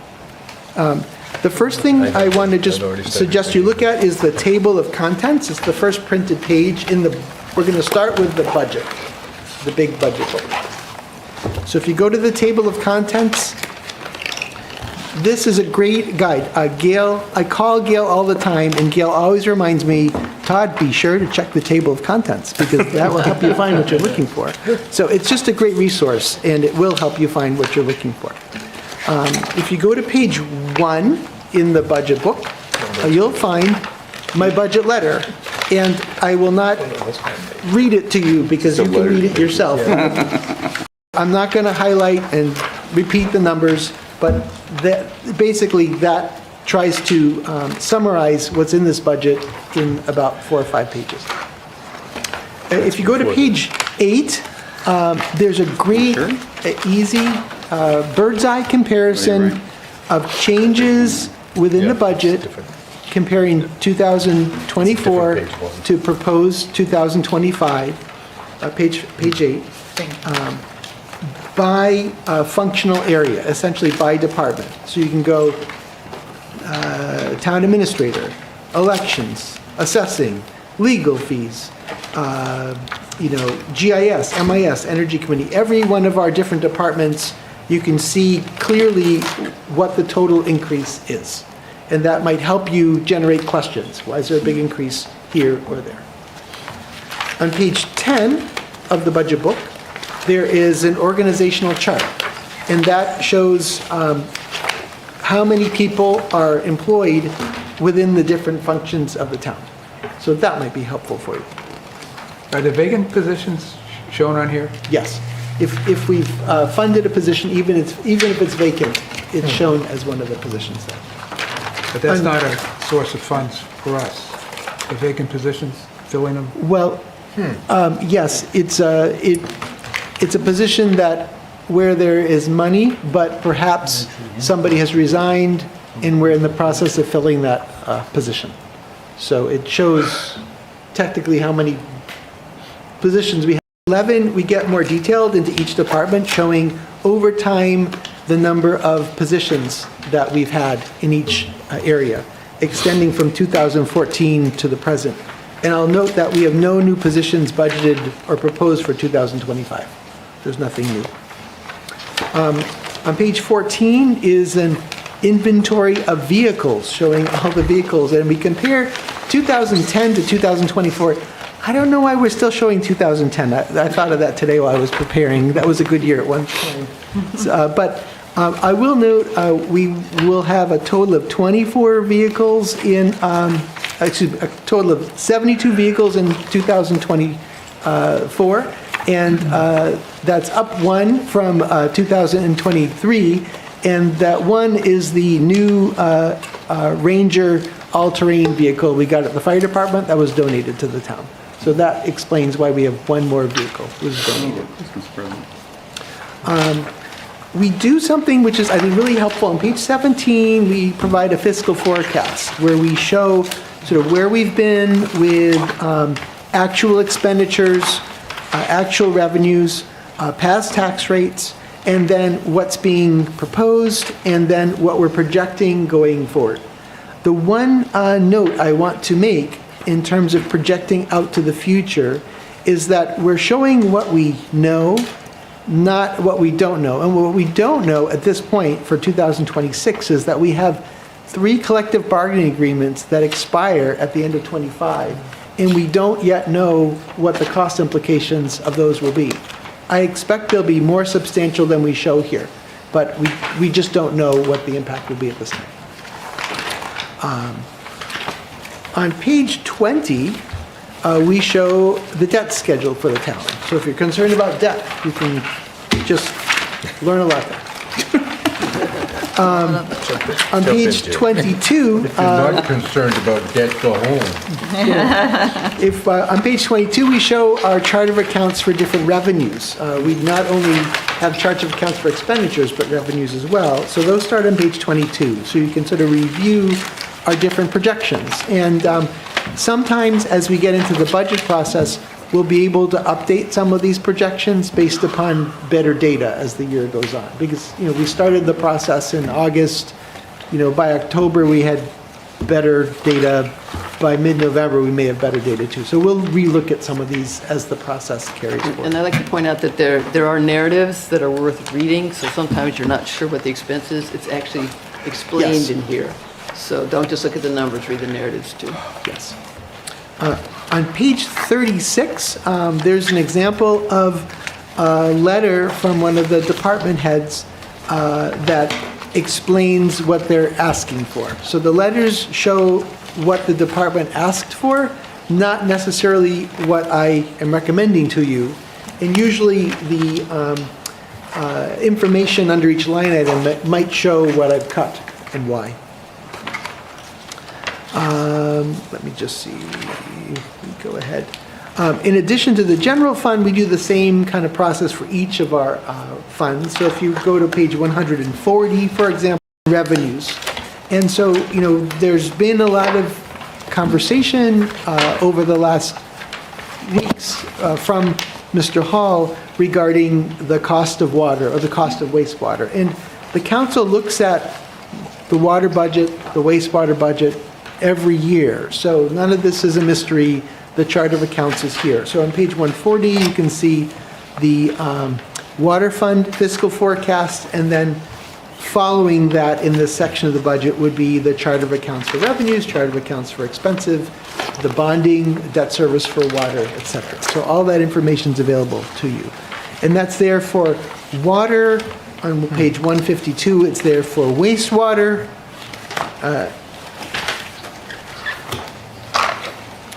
I'm going faster. On page 167, it's there for the parking fund.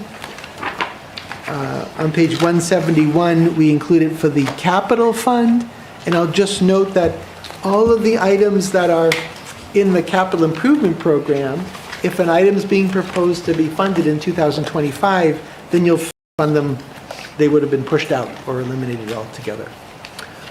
The library budget is also here on page 183. We operate the library as a separate fund, and that's why it's sort of at the end of the budget rather than with all the other funds. So it gives you a general sense of the budget book. If it wasn't so late, I would not go so fast, but I'm trying to just power through. Power us through. Appreciate it. So next is the capital improvement program. That's the mid-sized book, more modestly sized book. And so what's in the capital improvement program? It's items that are generally $10,000 or more in cost, that have a lifespan of 5 or more years, and our capital improvement program looks out 10 years. The charter only requires we look out 6 years, but I don't think that's long enough, so we go out 10. So since I've been here, we upped it to 10 years. If you go in a few pages, you'll find the table of contents. It looks like this, and what's really useful about the table of contents, it's an innovation we made, is on the far left side of the chart here, you'll see page numbers. So starting on page 1 from the very top. So if you go down the list, for example, and you look at item number 14, the refurbish the 2012 Marion tanker, tanker 4, if you see that, you'll see that's an item for $100,000 to be funded in 2025. But if you turn to page 14 in the CIP book, that's where the description is of that item. So you'll find the project year for that project, what the project is, in this case, the refurbishing the Marion tanker. There's a description telling us what it is we're planning to do, an estimated cost, so $100,000 in the middle of the page. And then there's a financing plan, and the fire department is split 50-50 between the university and the town in terms of funding. So we're showing that $50,000 would be covered by the town, and $50,000 would be offset with reimbursement from UNH. So that would be the funding plan. We even show later in the plan the estimated interest cost over time for that item. So for every item in the CIP project, there's a sheet that describes those projects in more detail. Does UNH have to approve that? Per our MOU with the university, we need to provide them with courtesy consultation of what's happening, and they have opportunity to provide feedback. We've done that with them. And once the item is approved by the council, UNH is required to pay their share. Okay. So if UNH has a concern about something, we consider that. We talk with them about it. There are no surprises. And there's a lot of advance notice on how it works. And once the budget is approved, we can only, if the council wanted to modify the budget, increase it, we can only modify it by a certain percentage without going back to UNH to make sure it's good with them. So the last document is the informational booklet that you'll see here. And basically, over time, we've had individual counselors or members of the public come forward and ask about this or that. And so we try to sort of capture those ideas and provide that information. Our goal is just to answer the questions before they're even asked.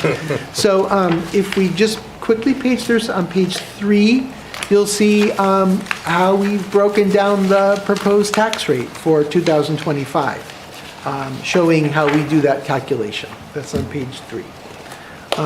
On page 4, we show the Durham tax rate history. So the Durham tax rate over time from 2011 to 2024. And we show the valuation increase over time, and then the town rate, the local school rate, the state school rate, the county rate, and then the total rate. So you can see that.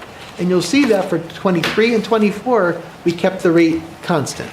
And the other time we kept the rate constant was between 2015 and 2018. The rate stayed at 848, and the reason you see a decrease to 737 was it was a reval year. But we kept it. It would have been 848 had we not done the reval in that year. On page 5, we show the rate history for the water fund and the sewer fund. So you can look at that if you're interested. And on page 6, we show the allocation of shared costs, which is in the budget letter as well.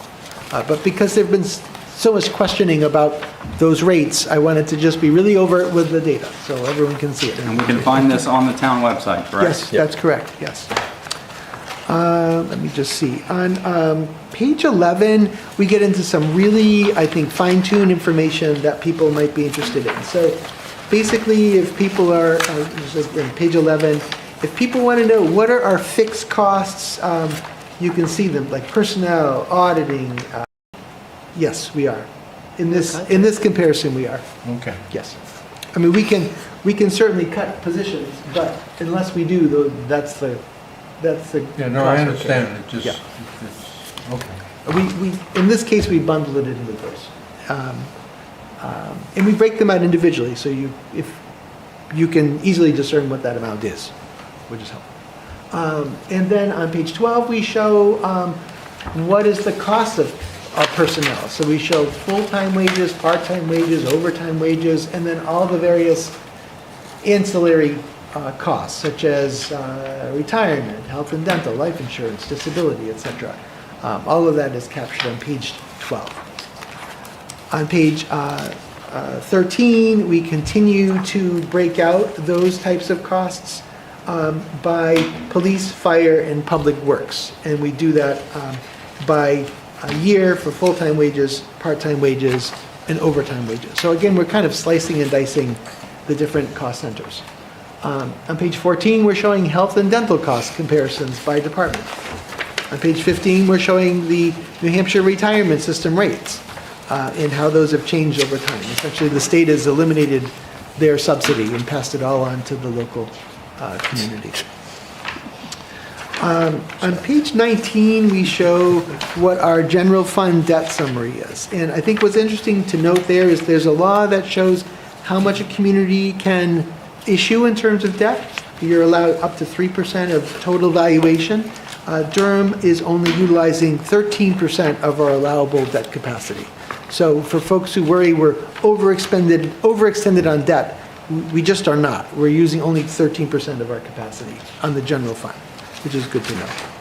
What's the authorizing on issue, the bottom line? So those are projects which were approved at some point in time, but for whatever reason, we've not issued the debt yet. So it could be, for example. Could be a canceled project? It could be a canceled project, so it could be like Madbury Road, where we're building it, but we haven't yet expended it. We have less than 2 minutes. Got it. Let me zoom ahead. So we show on page 23, we show the debt summary for the water fund. On page 27, we show the debt summary for the sewer fund or the wastewater fund. And then on page 39, we show outside agency requests. So these are things from McGregor. I'll just note the very last item is on page 109. We have a new request from 21 Census that I'm recommended we fund. And that would essentially provide for a quiet zone for some of the recreational programming we provide downtown. So if you've got an adult or a child who gets overwhelmed by lots of activity, it's like a quiet refuge for that person to go in, regroup, and then re-enter the activities outside. And that's something 21 Census has been providing as sort of a beta here in Durham. They're figuring out how that works. But we feel that we should help fund that effort, that's equitable to do. And that is the overview. Thank you. Madam Chair, I want to acknowledge that my concerns were unfounded about not getting through the agenda tonight. So is there a motion? I move to adjourn. Second. Second from Councilor Ford. Yep. We can't have a discussion, so we have to vote. All those in favor? All those opposed? Looks unanimous. And so just so the minute taker knows, the motion was made by Councilor Lund. And seconded by Councilor Ford. All right. Perfect. Thank you. Meeting adjourned.